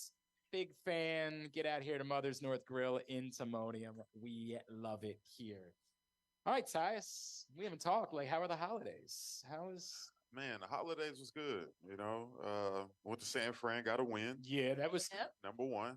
And then my parents, they all came out to San Francisco, so that was a really good time, just being able to spend time with them. And then my cousin, one of my ages, one of my other good friends, they all came to town, and they actually just left today. But just got to spend time with them for New Year's. Got to hang out, move around a little bit. So overall, it's been a really good holiday for me, man. It's awesome, man. It's been great to be around family. Saw your mom at the game. Yeah, gave her a big old hug. So that was always good to see her. I see you with the big old giant purple. Oh, had to stun on them a little bit. We know you wasn't for the San Francisco 49ers because you see y'all purple. We already knew what was up. Even had the 49ers fans coming up to me like, I really don't like y'all, but that coat is coat. And I was know, like, it was. It was. Saw you was out, celebrating at the restaurant for New Year's. I said, oh, Tyus is doing it fancy. Yeah, I had to, suit up a little bit. But, no, it turned out good. It was real fun. Malik, I know you haven't gotten like the big contract yet, but you are getting paid money to play professional football. Did you get the opportunity to like do something, take care of somebody, buy the parents something, anything like that for Christmas? I mean, like, I never really bought gifts for my family before, so I got to do it this year. I mean, like, I ain't get the money like Tyus yet, but working on that. I'm working on it, but I mean, like, of course, I try to take care of my mom, like always. Get her something special just for Christmas, and it was good for me to just spend time with my family, also, because in the NFL, like from what I've been hearing, a lot of times you don't really get to like spend that much time with your family, and this year, being in my hometown, I was blessed to be able to see him like through all the major holidays, and it's been nice, man. for real. It's really been nice. All right, so I want to present this question, but I'm gonna give it to Rita first, because she's from Baltimore. Like Rita is Baltimore through and through. Rita, in what way are you most Baltimore? Like, what about you is the most Baltimore thing about you? How do you say you're from Baltimore without saying you're yeah? from Baltimore? Well, it depends, right? Like, I don't even know if I can say this because I know that what I'm trying to say is not in a negative connotation, but anyway. We're not live. All right. I mean, we're live on well, the internet. you take it. It's not a bad thing to me, but so obviously I'm an older Baltimorean. I won't, y'all know I'm older. So our slang is a little bit different from, his time or whatever. So if I say to you, this young lady right here, if I say to her, "What up, whore?" Don't you know what I'm talking about? Okay. So that's. You said what a what? Whore. Whore? Yes. You just called her a whore? Yes, but it doesn't mean what you think it means. That's tough.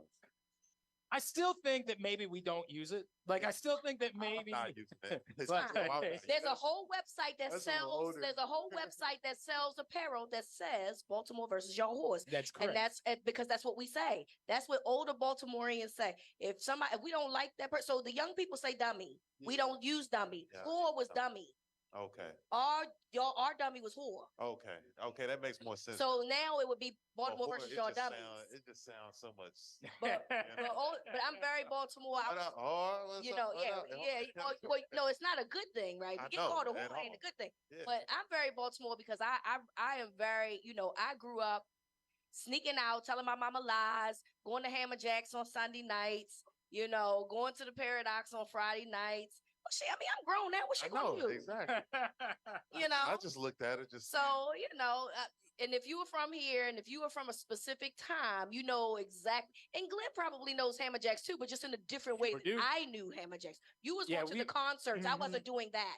I was going to the party. I was at the very white version of Hammer Jacks. I was at the. I was seeing Method Man and Redman, Lil Kim, and them. Yeah. And he was going to go see whoever he was going to go see. I was going, correct. I was doing that. So, Malik, I present the question to you. In what way are you the most Baltimore? Like, what about you projects Baltimore the most? I know everybody probably, when you listen to somebody from Baltimore, you probably listening for the to do and all that. Mm-hmm. That's like the first thing. But I'd say I feel like in Baltimore, we got like our own like music scene. Yeah. And like, it's kind of different from a lot of places from like just being in college and talking to a lot of people. Like a lot of times, like our artists, like only people in Baltimore kind of like really know about them. And like I'll say that like. Okay, so this is where I'm going to show my age. Cause like for Rita and I, it was like Los and Boss Man and. But for him, it's probably like Scola. Yeah, YG. Like literally in my my Spotify, I was looking at my Spotify Warp thing, and it was like YG Tech. Yep. YBS Scola and just a bunch of Baltimore rappers on my thing, and I say that's the most different thing because like it's literally like if you're not from the city, you're probably not going to know a lot of times. That's like I don't know who any of them. Big offer. But yeah, I'd say definitely like shout out to YG Tech. All them guys, they doing their thing. But I mean, like that's probably. Do you grow up like in club music? Yeah, I listen to club music. You always got like the main ones that you kind of listen to, and you just kind of look out for them in the radio. But I mean, like I'd say like it kind of like I still do, but I couldn't really dance like my cousins to it. Like they used to be moving, man. Like I ain't gonna lie. Rita, can you do a Parkite strut? I ain't grow up. I grew up on the football field. I ain't really grew up there. But Tyus can do a Parkite strut. I gotta see that. I ain't doing it right now.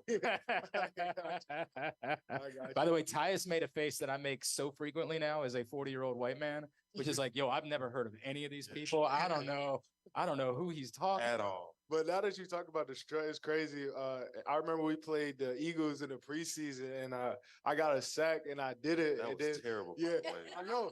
Hold on. That was terrible. That was. That was terrible, man. You saying his strutting wasn't good? It wasn't strutting. It wasn't. So when you get the first regular season sack, we might not see it again. Nah, I'm gonna definitely keep doing it. But I mean, like after the first after the preseason game, my cousins came up to me, and it was like 30, 40 people at the game, and all my cousins came up to me like, "What? I gotta teach you how to do it. Like you ain't doing it right, cousin." I'm like, "How embarrassing you?" I'm like, "I don't even care. I got a sack in the NFL." Like, that's all. But you can't celebrate doing your own city's dance and not do it right. Nah, but I mean, like, of course I got to work on it. But I mean, like, I was just too excited. I was way. What to do. Yeah. So you like Scola? Do you know how to do the scramble, coke, and smack? Yeah, shout out Scooter, man. Scooter, excuse me. I said Scola. I meant to say Scooter. I'm telling my age. Yeah. Did you do the scramble, coke, and smack? See, you see. Yeah. Scramble. I don't know that we want to be doing that. Hey, Odell did it when they played against he was a Ram and they played and he scored and I think they go up when he scores. He did it. Yep. And I didn't like him then. I like him now. But back then I was like, he's just gonna do the dance in the city like that. And I felt some type of way. So do you know how to do that? Oh yeah, that's one of the easy ones. Oh, okay. All right. What is it called? The crack scramble? It's called the bird flu. It's like something else. It's called the bird flu. Oh, the bird flu. I wanna apologize to Jameson's family for the conversations that they're gonna have to explain later. My fault. My bad. Yeah, they live in the hood. Tyus, speaking of it's the Tyus Bowser Show, Pressbox 1057, The Fan. Tyus, speaking of Baltimore, we mentioned you're wearing your Coppin Letterman jacket tonight. Which I love, by the way. You got to go out and check out Angel Reese a couple weeks ago. How cool is that? Oh man, it was definitely an experience. I'll say that. Just driving to Coppin State, it threw me off a little bit. I wasn't sure where I was at. Did you have to park at the mall? No, I did not. I refused to hit that left on the mall. I hit a right, went through the school, tried to find a little parking Well, you do spot. sound a lot like a 40-year-old white man right now. Yeah. I parked somewhere at like one of the student housing areas. So that worked out well. Took a nice little 10, 20-minute walk to the gym and get there. And there's a whole line that's wrapped around the building. So I was standing out there for about 35 minutes. Did you attempt to do the don't you know who I am? Did you even think at all? Okay. I mean, I walked past everybody, people just, waiting to try to get in. It's cold outside. Everybody got their tickets, their general admission tickets, trying to figure out why this line is so long. But worked out, got inside, and then one of the first things I did was try to see if I could find some Coppin State merchandise. And it was a guy who was selling, just different types of sweat tops, shirts, jackets. I seen a Letterman, so I was like, this could be something I could wear, with anything. So I ended up grabbing that, and then it was just a packed crowd. I mean, that's how wild. You're a hooper. Yeah. How wild it's one of the coolest to me. Everybody kept asking what was my favorite story of the year last year. I said that 10 million people watched the NCAA Women's Basketball Championship was my favorite sports story of the year. Yeah. To see Angel Reese sell out, it's not 20,000 people, but that's still 6,000, 7,000 people to sell out that arena. How cool is that? No, that was awesome, man. And that just shows you where women's sports is going right now. That just shows you, the women in the sports world and just the impact that they have on the community, on the world. And it's great to see that because those women, they work hard. They're just as valuable as anyone here in this world. And it's great to see, people like that supporting, someone, that's from here, that's from Baltimore, and seeing her doing great things. Yeah, Malik didn't get quite 7,000 people out here tonight. Like, not quite. He didn't get that, but not quite the same. It was like Angel Reese, Malik, right in there somewhere. Nah, shout out to her, man. She putting on for the city, man, for real. I wanted to go with you, Tyus, until I looked at those tickets online, and I was like, "Hey, I'm gonna just go ahead and look at the highlights on Sports Center." How much were the tickets? They started at $150. $150. Yeah. Yes. You paid $150 for a ticket? I didn't. That's why I wasn't there. My ticket. Well, I was looking at first, and they was like $25. Yeah. Well, the And resale was insane. But I waited last minute because I wasn't sure if I would make it. That was And then smart. I ended up finding something that was like $65. So That was smart. yeah, I went to like Ticketmaster or something and figured out how to get one. So I said, I'll live vicariously through your story. So thank you for sharing. yeah, of course. It was great. All right, Malik, as a Baltimore athlete, is there anyone that you played with or against that you felt was a remarkable talent? Like, yeah, any sport too. Like growing up. Any sport. Definitely. I mean, like, a first name I gotta say who I played against. He went to Poly. He went to other school, I should say, but his name was Tyrese Chambers. He coming out this ended year. up playing at Maryland this year. Yeah, Maryland this year. He coming out of the draft this year, but that was probably the best player I ever played against in high school for sure. He's fast. Yeah. Like he's like Tyreek fast. Yeah, like definitely. Yeah, it's nuts. Like that dude, it's insane. Yeah, but What position? Wide receiver. Receiver. Yeah. Fast as hell. He played at Florida International for a few years. He went to FAU. He graduating from Maryland this year. But I mean, shout out to him. But you always got to shout out like guys like Tavon Austin, and I feel like every football player kind of just looked at him when they were younger. It was just like, it's wild you say that, right? Because I don't know, Tyus, how people feel about Tavon Austin and the rest of the country, but like here, it's like you're talking about God. No, I mean, I met him. I forgot. This was when Deshaun Jackson had got to the Ravens, and he came in as well with him, and I got the chance to kind of talk to him, get to know him and stuff.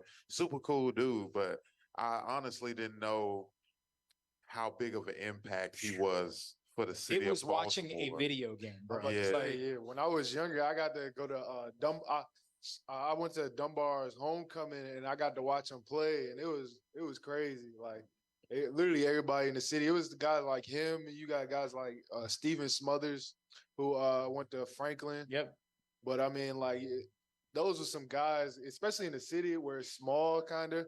You rarely get people to kind of go out and make it to schools like West Virginia and stuff like that. So it was good to see for sure. Have you ever had an opportunity to see or play guys like Blake Corum that we're currently watching in the national championship? St. Francis guy. He went to St. Francis. Yeah. Oh yeah.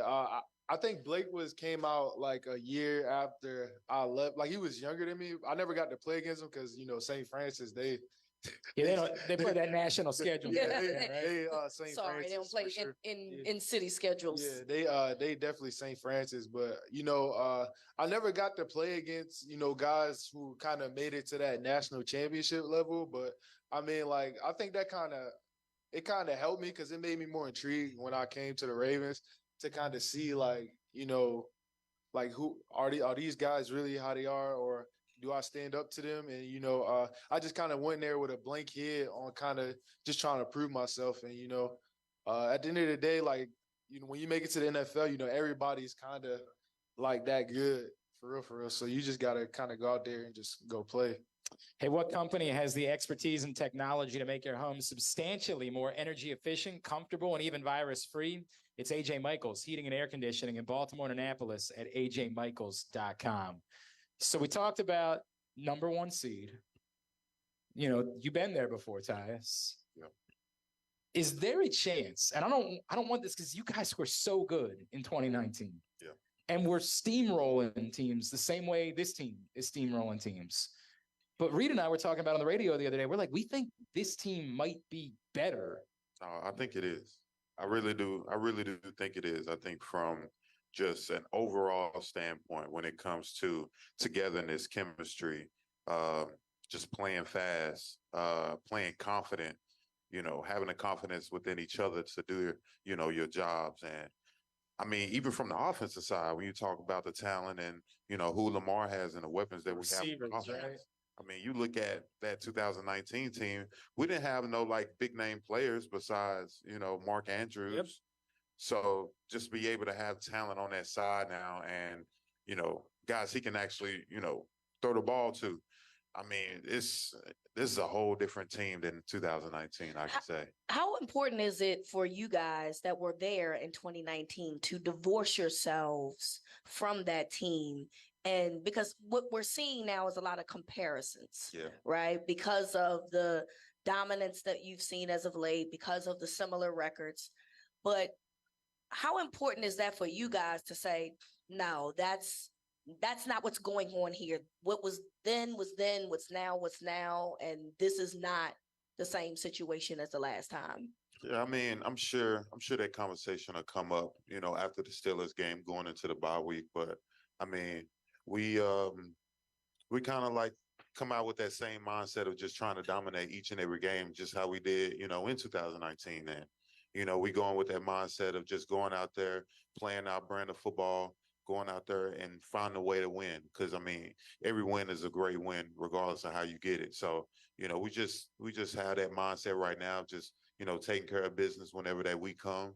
And I'm sure, whether that's me or any other guys that's played on that 2019 team to be able to, bring that up and let guys know, like, this isn't, the team from 2019. This is a whole different squad. Yeah. Is there anything that you learn from that you say, like, I would like to do things differently this way, like how you prepare for the play? Like, we all, even Rita finally came around to agree that, like, it's better to have the bye week. Yeah, I mean, I honestly like the bye weeks. So is there anything that, like, you took from that? You had to say, hey, maybe we play a little more in the final. I know this doesn't impact you. I understand that. But, like, is there anything from that experience that you say, hey, I compare it to the London thing, right? Like, the last time the Ravens went to London, they lost. And John Harbaugh said, we don't know if it's going to be better, but we're going to do it differently because it didn't go well the last time. Is there anything that you would think that maybe you could do differently this time related to what happened in 19?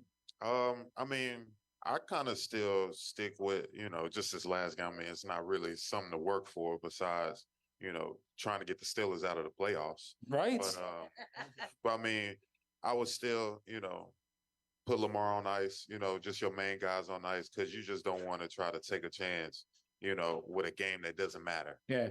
And from that point, just trying to stay in a consistent groove, throughout the week, whether that is walkthroughs or just a light practice, whatever it is that we have planned, just continue to stay in a routine, continue to stay in a groove. So you're not going into a game week, trying to, get the dust off, because then when that playoff game comes, it's a whole different mentality. Like, it's a different type of physicality, speed, mindset, like intellectually, like it's a whole different type of game when it comes to that playoff. So I think the best part is just continue to stay in the groove, stay in the routine, continue to keep, our main guys, in that same pace as far as throughout the week.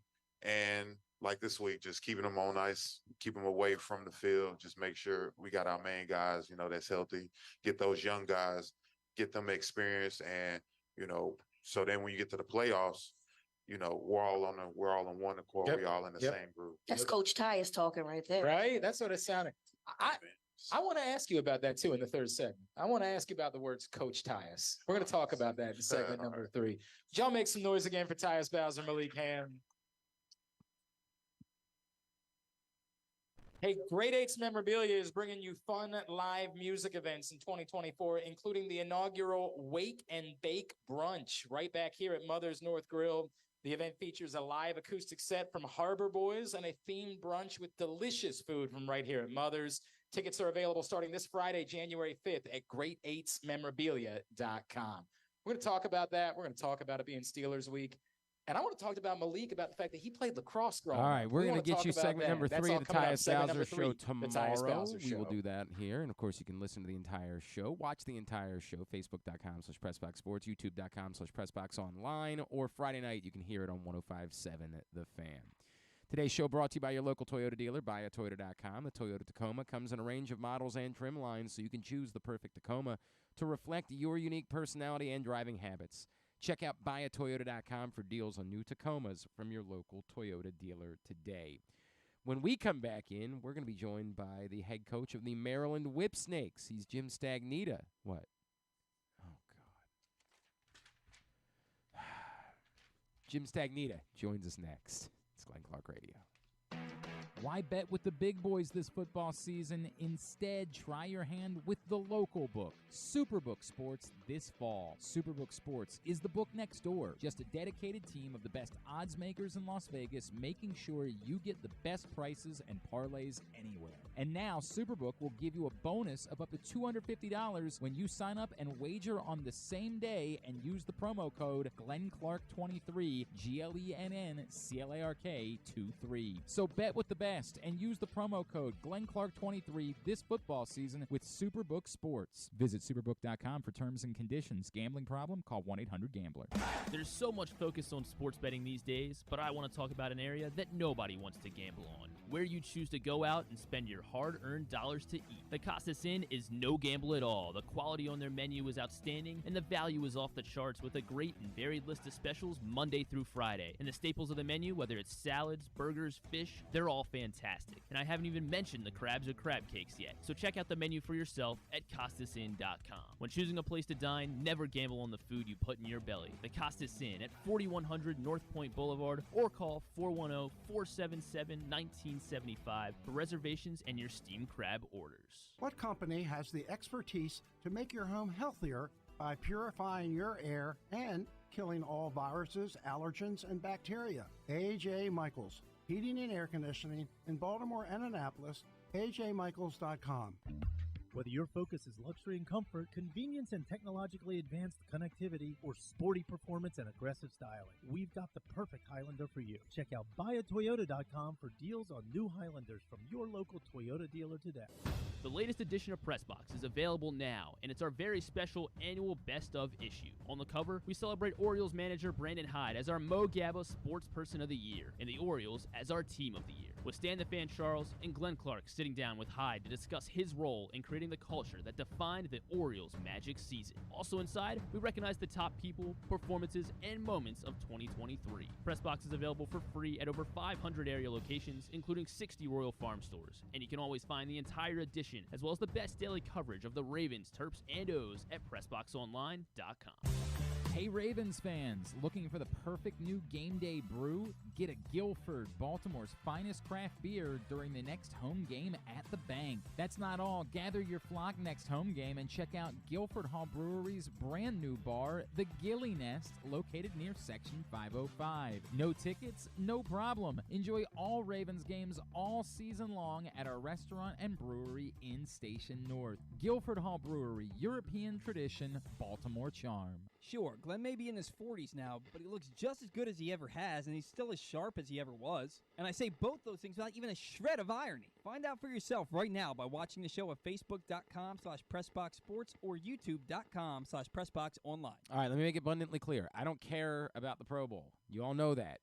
Everybody understands. I don't care. I didn't watch when it was a football game. I sure as F don't watch now. The Pro Bowl is not really all that important in terms of recognition. I know we say you're a so-and-so time Pro Bowler. All Pro means significantly more. How exactly was Kevin Zeitler not picked as a Pro Bowler? Like, what am I missing? What am I missing? What did they just say? The Ravens had too many, and so we got to cap it at 7. We're not allowed to have more than 7. I am so confused. Also, Pat Ricard was passed over in favor of Alec Ingold from the Dolphins. Like, fine. Again, I don't even know how to judge it, but I'm a bit confused by it. It doesn't make any sense whatsoever. The guards that were selected were Quentin Nelson, Joel Bitonio, and Joe Thuney. All very good players. I just don't understand what I'm missing with Kevin Zeitler not being selected. It kind of makes no sense to me. Congratulations, obviously, Lamar Jackson. He was not voted. He didn't get the most votes. That was Tua that got the most votes. So Josh Allen bully gets for him. Snubbed as the. I mean, this is the problem with like all of the good quarterbacks being in the AFC. Imagine if Joe Burrow had been healthy all year. Like, imagine. You're picking from that. How does Justin Herbert ever make a Pro Bowl? Ever. Like, in his life, get to be in a Pro Bowl. And you could make an argument for C.J. Stroud as a Pro Bowler this year, too, but just all of the quarterbacks on that side. But, yes, obviously a bunch of Ravens. 7 Ravens end up being named Pro Bowlers, including Patrick Queen, which was cool, alongside Roquan Smith. I mentioned Lamar Jackson. Tyler Linderbaum, a Pro Bowler, as is Kyle Hamilton, very deserving for the first time in his career. Justin Madubuike, very deserving for the first time in his career. The guy that got it and arguably maybe isn't quite as deserving. Awkward part is Justin Tucker, also named a Pro Bowler, and as good as Justin Tucker is, I don't know. I don't know if this year Justin Tucker was worthy of that. But 7 Ravens Pro Bowlers, and again, I'm not pretending that I care. I feel like Kevin Zeitler was worthy of being a Pro Bowler this year. That's all. Congratulations to them. Today's show is also brought to you by Superbook. Again, download the Superbook app. Go to superbook.com. Use the code GlennClark23 when you sign up. You'll receive up to $250 in a same-day first bet match, win or lose, from Superbook. Joining us now here on GCR, first time we've had the opportunity to catch up with the next guest because it's, the first time that we acknowledge that they are the home team now. And the PLL just announced their schedule for 2024, and there will be 2 games the weekend of August 2nd through 4th here in Baltimore for the Maryland Whipsnakes. Joining us now, he is the head coach of the Whipsnakes. He is Jim Stagnitta, and he's with us on GCR. Coach, it's Glenn. It's great to catch up, man. Thank you so much for taking a couple of minutes for us this morning. Morning. Hey, Coach, can you hear me okay? Yeah. Hey, we're having some trouble hearing you, Griffin, if we can kind of get that figured out. Unfortunately, I don't know what's going on there, but we'll see what the story is and maybe try to get that squared away. Yeah, the PLL announced their schedule, and you can go start putting in for tickets right now. I think that they have a pre-sale for tickets, and you can sign up going to PremierLacrosseLeague.com. But they will be back in Baltimore August 2nd through 4th. Let's try Coach Stagnitta. Coach, it's Glenn. You got me okay?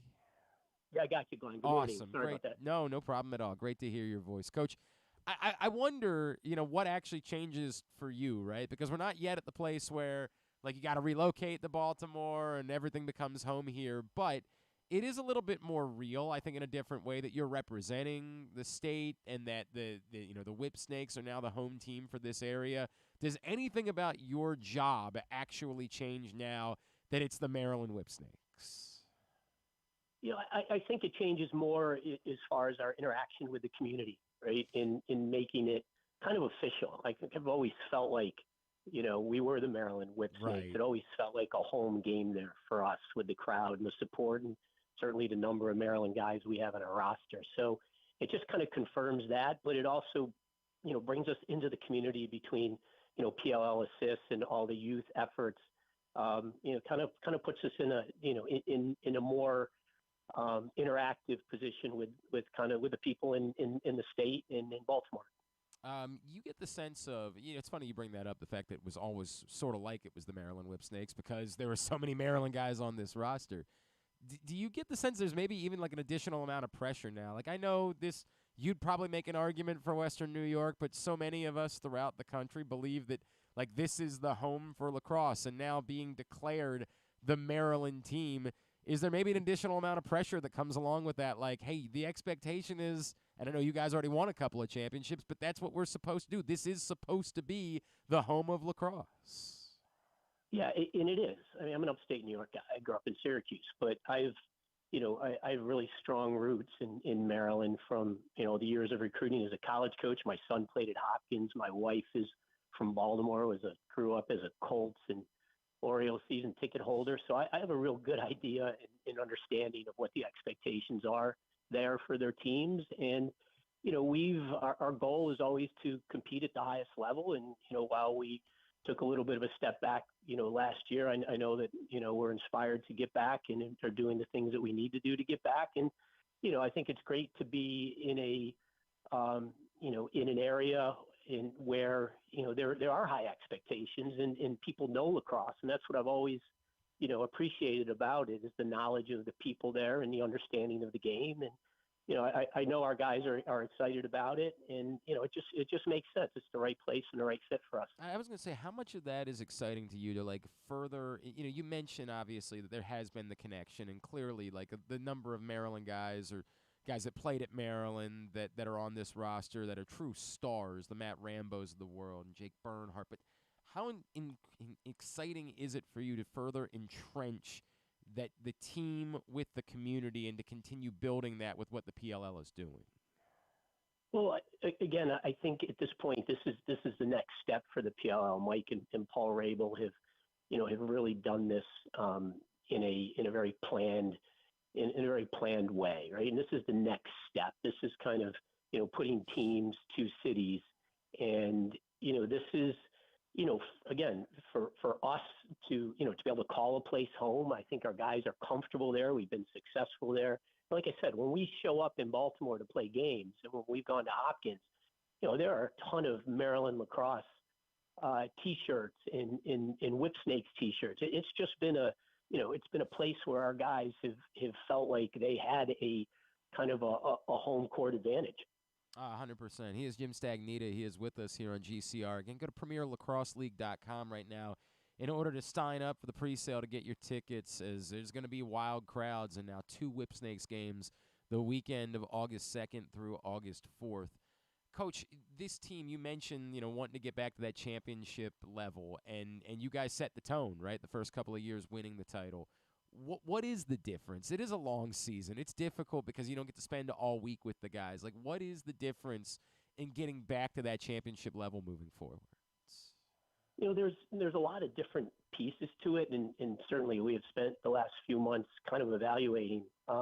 We've had one of the hardest things to do in sports is sustain that level of success, right? Because you start to you start to become a little bit comfortable, a little bit complacent, and you start to expect that that's going to happen.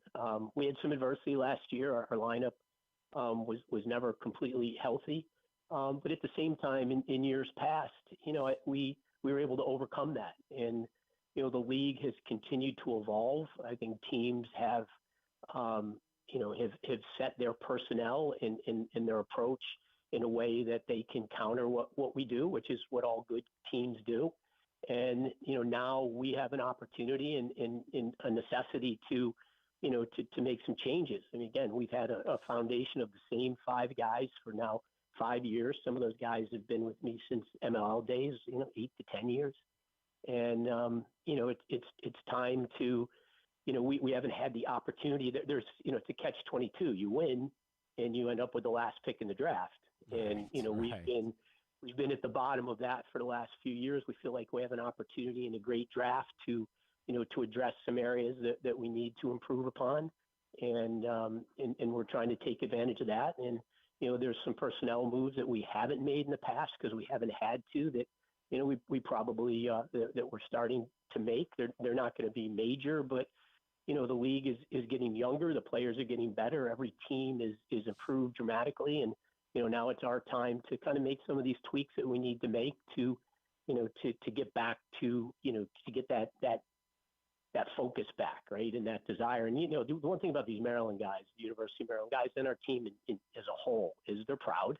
And, they as much as anything else, they understand that, we didn't achieve and perform at the level consistently last year that we have in the past. And, they're focused on doing the things that we need to do to put ourselves back in the mix. Do you feel like that, as this continues, Coach, and like they get to a point where there's going to be more and more home games in the future, do you feel like that there's not going to be a team in the league that has a greater advantage than the Whipsnakes will moving forward? I don't know how they could. I mean, honestly, again, there's no guarantee that, we will always have Maryland, that depth of Maryland player, but, that's something that we focus on because of their experience, their breed, they play in big games in front of big crowds. They play team lacrosse. They're well coached. They're tough, and those are the things, and they come from a great culture. So those are things that are important to us. So that's certainly a place that we will always look to first and foremost for players. But again, I think out of every venue we've been to, the crowds, again, their knowledge and appreciation of the game is just at a different level than anywhere else we've been. So I think that, I think we have a home field advantage that may be different early on than any other team in the league. It's raucous. For the people that haven't been out when the PLL has been to Homewood Field, it is like a rock concert. It's wild, man. It is truly some of the most electric atmospheres that you'll find in the entire sport. And I guess let me add to that, Coach. Like, now that you're in this position, you're trying to cultivate, a support from the community. What's your message to maybe the casual, like, the Ravens, the Orioles fan that, like, cares about lacrosse when their nephew's playing lacrosse, but has not maybe picked up on pro lacrosse yet? What's your message to the casual fan in this area about why it's time to jump on board and to be following and supporting the Maryland Whipsnakes? I think you said it really well, Glenn. It's an event, right? It's an experience. It's the excitement, the electricity, obviously the speed of the game. It's different than the college game, and just in some of the rules. It's fast. It has everything you could ever want in sports. It's these teams everybody's competitive.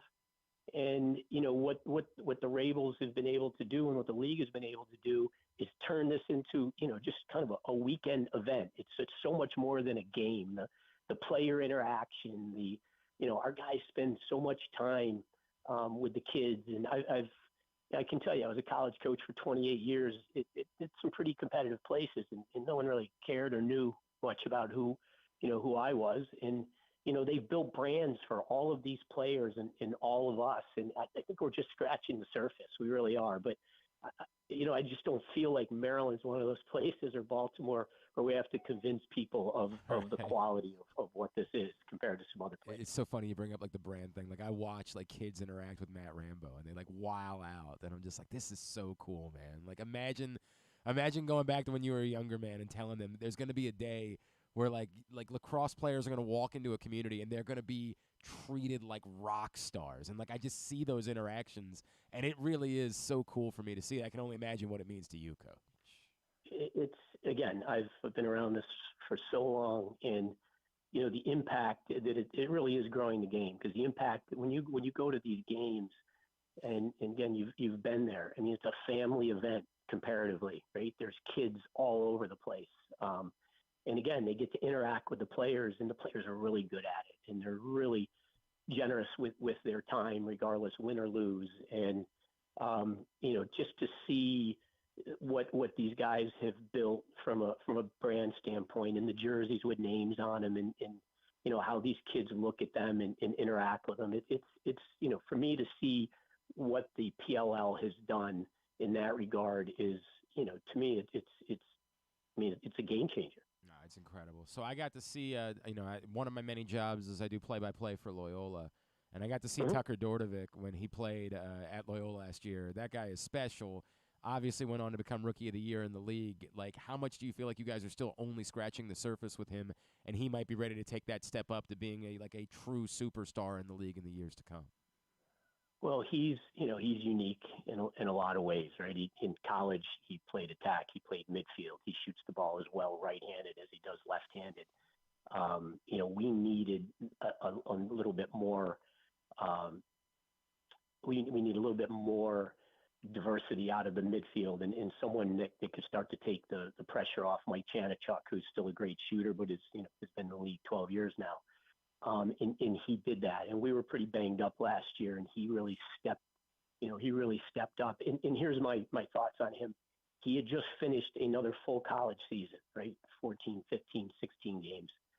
This is his fifth year of college, and then he rolls into the pro league and plays, an 11-game season. When he has and was learning every single day, and is really someone who asks questions and who is truly coachable at this level.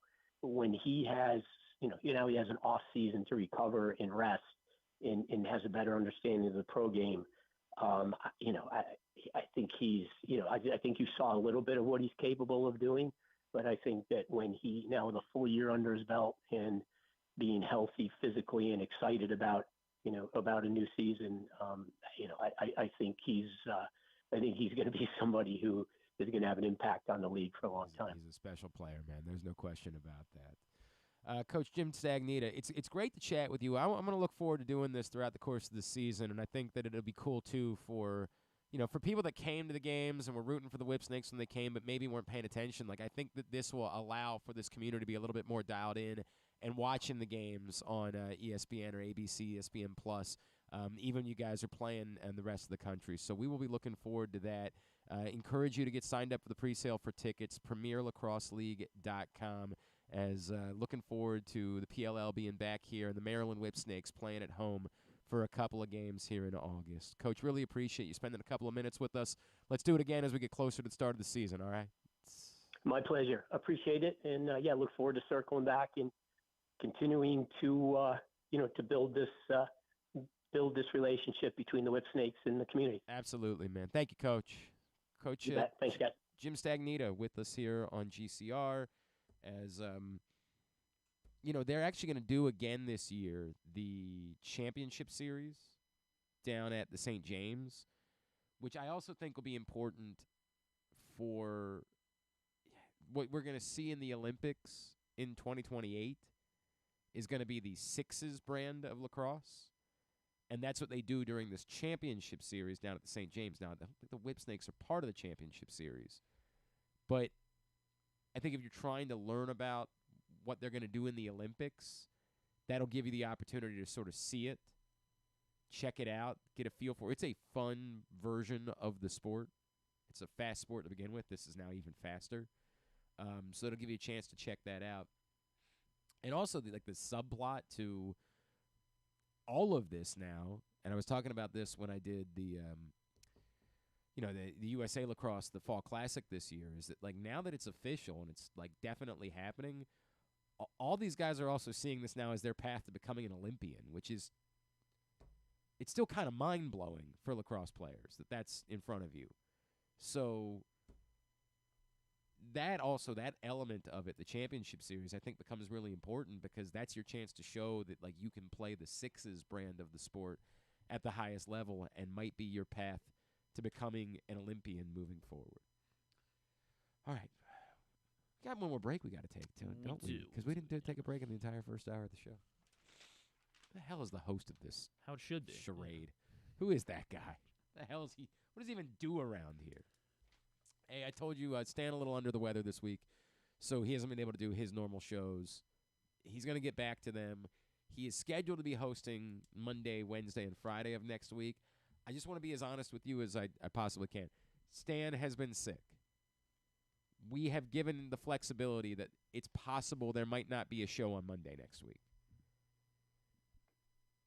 We hope that there will be, but the truth is the Ravens game doesn't matter this weekend. And there's not going to be an opponent to talk about on Monday. So it's not the end of the world to us if there isn't a Monday show. We know there will be shows Tuesday through Friday of next week, even though I won't be here. We hope there's a show on Monday as well. But we're trying to give Stan some time, and he's not going to be in here with us tomorrow as he's just been under the weather, and I don't know, we'll let him talk about that if he wants to talk about it. It's not our place to do that. But he's had a rough go of it this week. He said he's starting to feel a little bit better. He thinks he's going to do a picks video with me tomorrow, so hopefully that'll be the sign that he's ready to go. But we love Stan, obviously, and we hope that he takes care of himself. I joke about the fact that my voice hasn't been great this week. Stan's going through something a little bit tougher, but again, that's his place, so I'm not going to say anything about it until he wants anybody to know about it. But that's the plan. No Stan shows this week. Hopefully they'll be back next week as well. And hopefully he'll be in here with Griffin come Monday. And Monday, Wednesday, Friday next week, he's hosting GCR. But if not, promise there'll be shows Tuesday through Friday of next week. When we come back in, we'll get a tidbit. We will get tubular as we start to wind things down for a Thursday edition of GCR. Hey Ravens fans, looking for the perfect new game day brew? Get a Guilford, Baltimore's finest craft beer during the next home game at the Bank. That's not all. Gather your flock next home game and check out Guilford Hall Brewery's brand new bar, the Gilly Nest, located near Section 505. No tickets? No problem. Enjoy all Ravens games all season long at our restaurant and brewery in Station North. Guilford Hall Brewery, European tradition, Baltimore charm. Come for a game, stay for everything else. Book an unforgettable fall getaway in Charm City. Enjoy only in Baltimore festivals, mouthwatering eats, and endless entertainment. Treat yourself to a staycation in the heart of downtown, or try one of the city's many charming neighborhood hotels. And don't miss out on packages for free parking, breakfast, and more. Plan your stay at baltimore.org/hotels. Why bet with the big boys this football season? Instead, try your hand with the local book, Superbook Sports, this fall. Superbook Sports is the book next door. Just a dedicated team of the best odds makers in Las Vegas, making sure you get the best prices and parlays anywhere. And now, Superbook will give you a bonus of up to $250 when you sign up and wager on the same day and use the promo code GlennClark23, GLENNCLARK23. So bet with the best and use the promo code GlennClark23 this football season with Superbook Sports. Visit superbook.com for terms and conditions. Gambling problem? Call 1-800-GAMBLER. 6 chicken tenders made from fresh, never frozen Royal Farms world-famous chicken, a family-sized order of Western fries, honey mustard dipping sauce, and a 2-liter bottle of Dr. Pepper. It's Royal Farms' new Tucker's Tenders Meal. It's Justin Tucker's favorite, and at only $19.99, it'll be your favorite meal, too. The new Tucker's Tenders Meal, available only at Royal Farms. Now you can kick back, relax, and eat like a champion. Real fresh, real fast, Royal Farms. Gambling can be a fun and entertaining experience, but there are risks involved. If you're planning on betting on the game at the casino or on your phone or computer, know your limit, stay within it. Set a budget and a time to stop. Remember, gambling isn't a financial solution, and it doesn't mix well with alcohol or drugs. Know the risks and have a plan before you begin gambling. For free and confidential services, call 1-800-GAMBLER 24/7 or go to helpmygamblingproblem.org.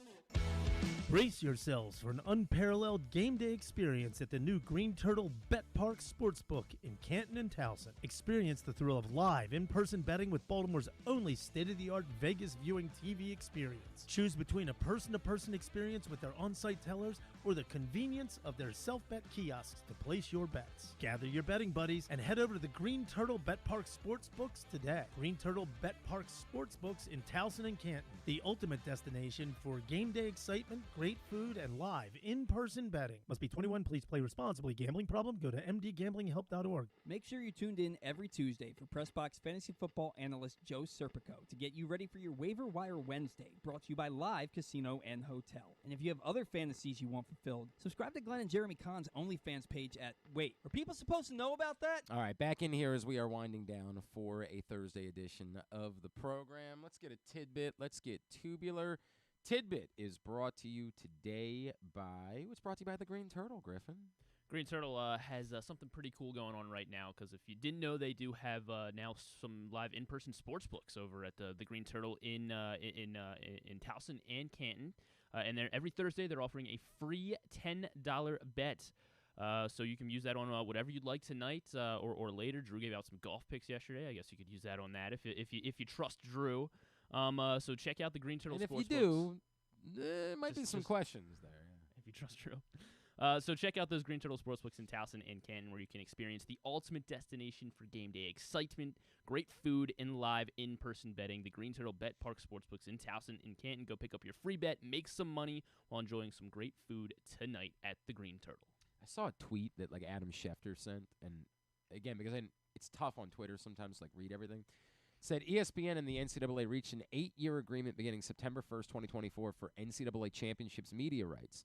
The deal includes rights to a record 40 NCAA championships, 21 women's and 19 men's events, and international rights to those same NCAA championships, plus the Division I's men's basketball championship. And when you read that tweet, you're like, wait, what the F? The NCAA tournament's going to ESPN? That's a huge deal. Now, as I reread the tweet, I just think it's sort of poorly explained. They're going to bring it for Duke every year, aren't they? No, thank you. I think what he's trying to say is that the international rights to stay with because they've had the international rights for the men's basketball tournament. I think he's just trying to say that continues. They have the but the way that you read it at first, you're like, holy crap! The NCAA tournament's moving to ESPN. That's changing something that I've known for my entire life, right? And we can argue. I said before, it's always a little bit goofy that, like, Turner is not involved with college basketball at all during the year and then sort of flies in to do the most important part of the season. If you care about college basketball, and I used to care a lot more, like I used to be way more invested when I didn't have kids and when I could watch more random games during the week, things like that. GW in Fordham last night. I heard it was wild. Patrick was tweeting about it. Like, wild game, triple Pat's overtime. on the call. It was great. Triple overtime. Oh, my. So I don't watch games like that anymore. I just don't. Like, if there's a big game, I might be inclined to watch it. But when I really cared, I was almost like offended by now we're going to let Charles Barkley and, Kenny Smith. Charles, who, like, openly detests the idea of watching college basketball. Kenny Smith, who would, like, God bless him, he's trying, but, like, clearly is not invested in college basketball whatsoever. They're going to be the ones telling us about college basketball. Like, it was always bothersome to me. Their argument was, well, we're trying to get a broader audience by getting these NBA people to come in and whatever. I don't know the answer. You can make an argument that ESPN actually would be better for the NCAA tournament because, they cover college basketball throughout the course of the year. And if you like college basketball, that's where you're going to watch college basketball for the most part. Obviously not the Big East and not the Big Ten any longer either. But those are on Fox. Like, I mean, you're not going there. But as I reread the tweet a few times, I'm thinking that's not actually what Adam Schefter is saying. It's just that the international rights will still be involved with the ESPN, whereas the regular tournament here in this country will still be CBS and Turner. Now, tidbit. Okay. What did I have? Sorry, so last night. Speaking of, well, I guess not college basketball, but in the NBA, there were 10 instances of an NBA team scoring 130 points last night. That is the most ever in a single day of 10 different teams scoring 130 points. And in fact, there was a stretch of over 1,000 days between March 9th of 2000 and then December 8th of 2002. This comes from OptaStats, where there was only 10 instances of a team ever totaling over 130 points from 2000 to 2002. So just, how about that? New era of NBA basketball that we have. How about everyone scoring 130 points. On Tuesday, Joel Embiid, he became... This is where I got to admit I've only watched a few games this season. Yeah, well, I mean... Is it genuinely because the defense is getting lazier and they're not D'ing up as much? Like, we all joke about it that, like, there's just no defense in the NBA. But we still know the difference between, like, a regular NBA game and the All-Star game. But is it that, like, you watch college basketball and you see, like, teams selling out defensively, and you know you're never going to see that in the NBA. And it almost feels like it's a wink, wink, nudge, nudge thing. Like, hey, people want to see the superstars score. They want to see scoring. So it almost feels like it's almost like a gentleman's agreement. Like, look, you're not going to go out there. You're not going to be Bruce Bowen. You're not going to go out there and be the 2000 Spurs trying to defend like this. But is it as bad as it feels like it's gotten with the NBA and like not even like the players are being lazy as much as it's just sort of like an agreement. Hey, look, we're not. This place is not for that. You're not selling out defensively. That's not what we do here. We don't want guys getting hurt, scrapping for the ball. We just want to let them go out and hit shots and do the things that people like. I think it's part of that where there's definitely less defense going on. I also feel like players are just like that much. Well, I mean, I don't want to say they're better, but it's like, an era where everyone shoots, right? Yeah. Like, so when I went to that Wizards game the other week, they played the Magic. Going in, I think I knew Paolo Banchero was on the Magic. I guess I knew Cole Anthony too. And then, but these guys like Franz Wagner easily drops 20. Anthony Black, who was at Arkansas last year, he easily dropped 20 points against I guess the Wizards might not be the best example for this, but Anthony Black, Cole Anthony, Paolo Banchero, all of them easily dropped 20 points. Like, I think it's just, I guess everybody just shoots so much more, and with the volume of shooting now, like, basketball's just landing the hoop more often. So I guess it's just the way it is. I don't like it. I prefer college basketball. I like watching guys, sell out defensively, and and being a little bit more strategy to the game. That's why I love college basketball. Well, and everybody said that like it changes a bit once you get to the playoffs. There is actually a little bit of defense once you get to the playoffs, and so this is the regular season. You get what you get. I don't know. I don't ever want it. I don't know that the NBA regular season is ever going to be for me because there's never going to be a team in Baltimore. So I just don't know that I'm ever going to be a guy that's going to spend any time watching NBA regular season basketball. So I don't know how somebody feels that is in a city that has a team that is inclined to watch night in and night out. Like, they probably only really care how well their team is playing and don't really care about the brand, the sport itself. I don't know that I'm the right person to talk about it. Anyway, go ahead. If you were watching the NBA on Tuesday night, you saw that Embiid dropped 30, 15, and 10. 30 points, 15 rebounds, 10 assists, and he did all that despite sitting out the entirety of the fourth quarter. He became the first player in NBA history to reach all of those numbers while sitting out all of the fourth quarter. He also became only the 9th player in NBA history to have multiple 30, 15, 10 games. They're pretty rare, 30, 15, and 10. I want to see how many of the other 8 guys you can name that have dropped multiple 30-point, 15 rebound, 10 assist games. 30-point, 15 rebound, 10 assists. There's 9 total. You have Embiid, so 8 more guys have done this multiple times.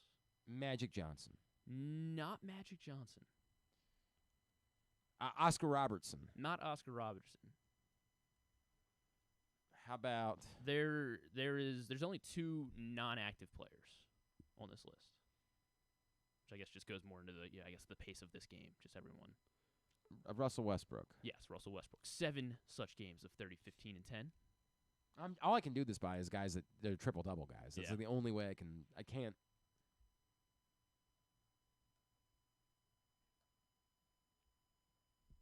Jokic. Nikola Jokic, the most ever. 10 such games of 30, 15, and 10. I don't think Jason Kidd ever had 15 rebounds. No, not Jason Kidd. It's wild to me that Jason Kidd has as many triple-doubles as he did because you're like, where did the rebounds come from?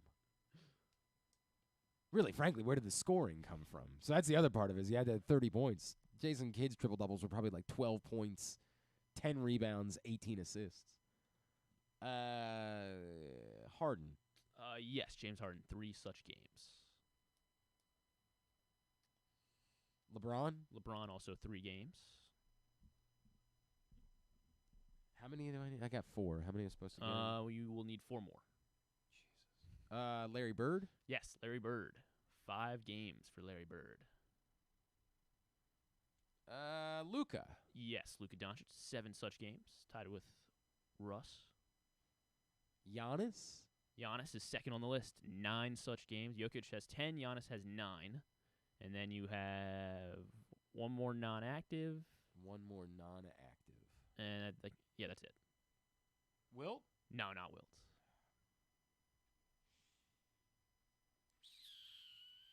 Man, 1 more non-active. How about... Yikes. Michael Jordan. Not Michael Jordan. We were just talking about him.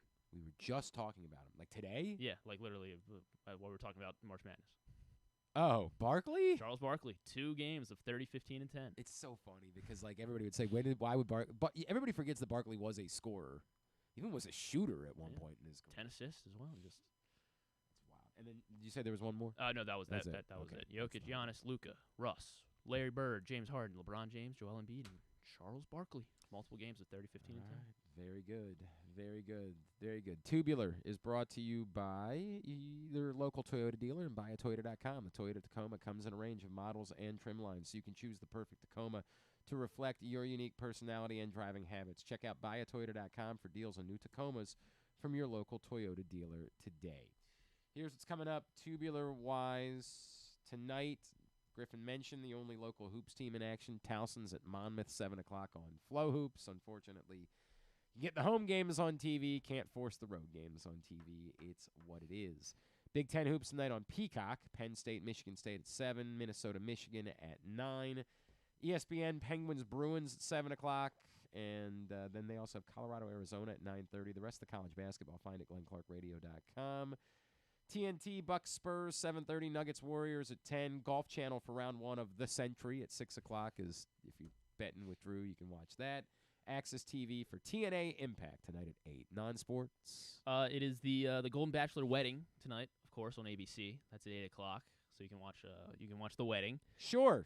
And then other than that, Wait, is this real? Or are they really getting? I guess so. Yeah. I mean, they're seems- televising. They're this televising something. seems Maybe, like- I mean, maybe there is some home This cooking. seems a little bit like. I mean, I don't know how old they were, but I guess it doesn't. I can understand them being like, I don't know. This seems pretty gross. It's the Golden Wedding. Thank you. Just move on. The only other thing on Netflix, it is called The Brother's Son. It's a new series, and it's starring Michelle Yeoh, and I guess she's John Wick or something. Like her sons apparently are like fighting off a bunch of assassins. It looks pretty cool. I have no idea like what the point is, but if you're really into John Wick and action shows and movies, I think this might be for you. The Brother's Son on Netflix.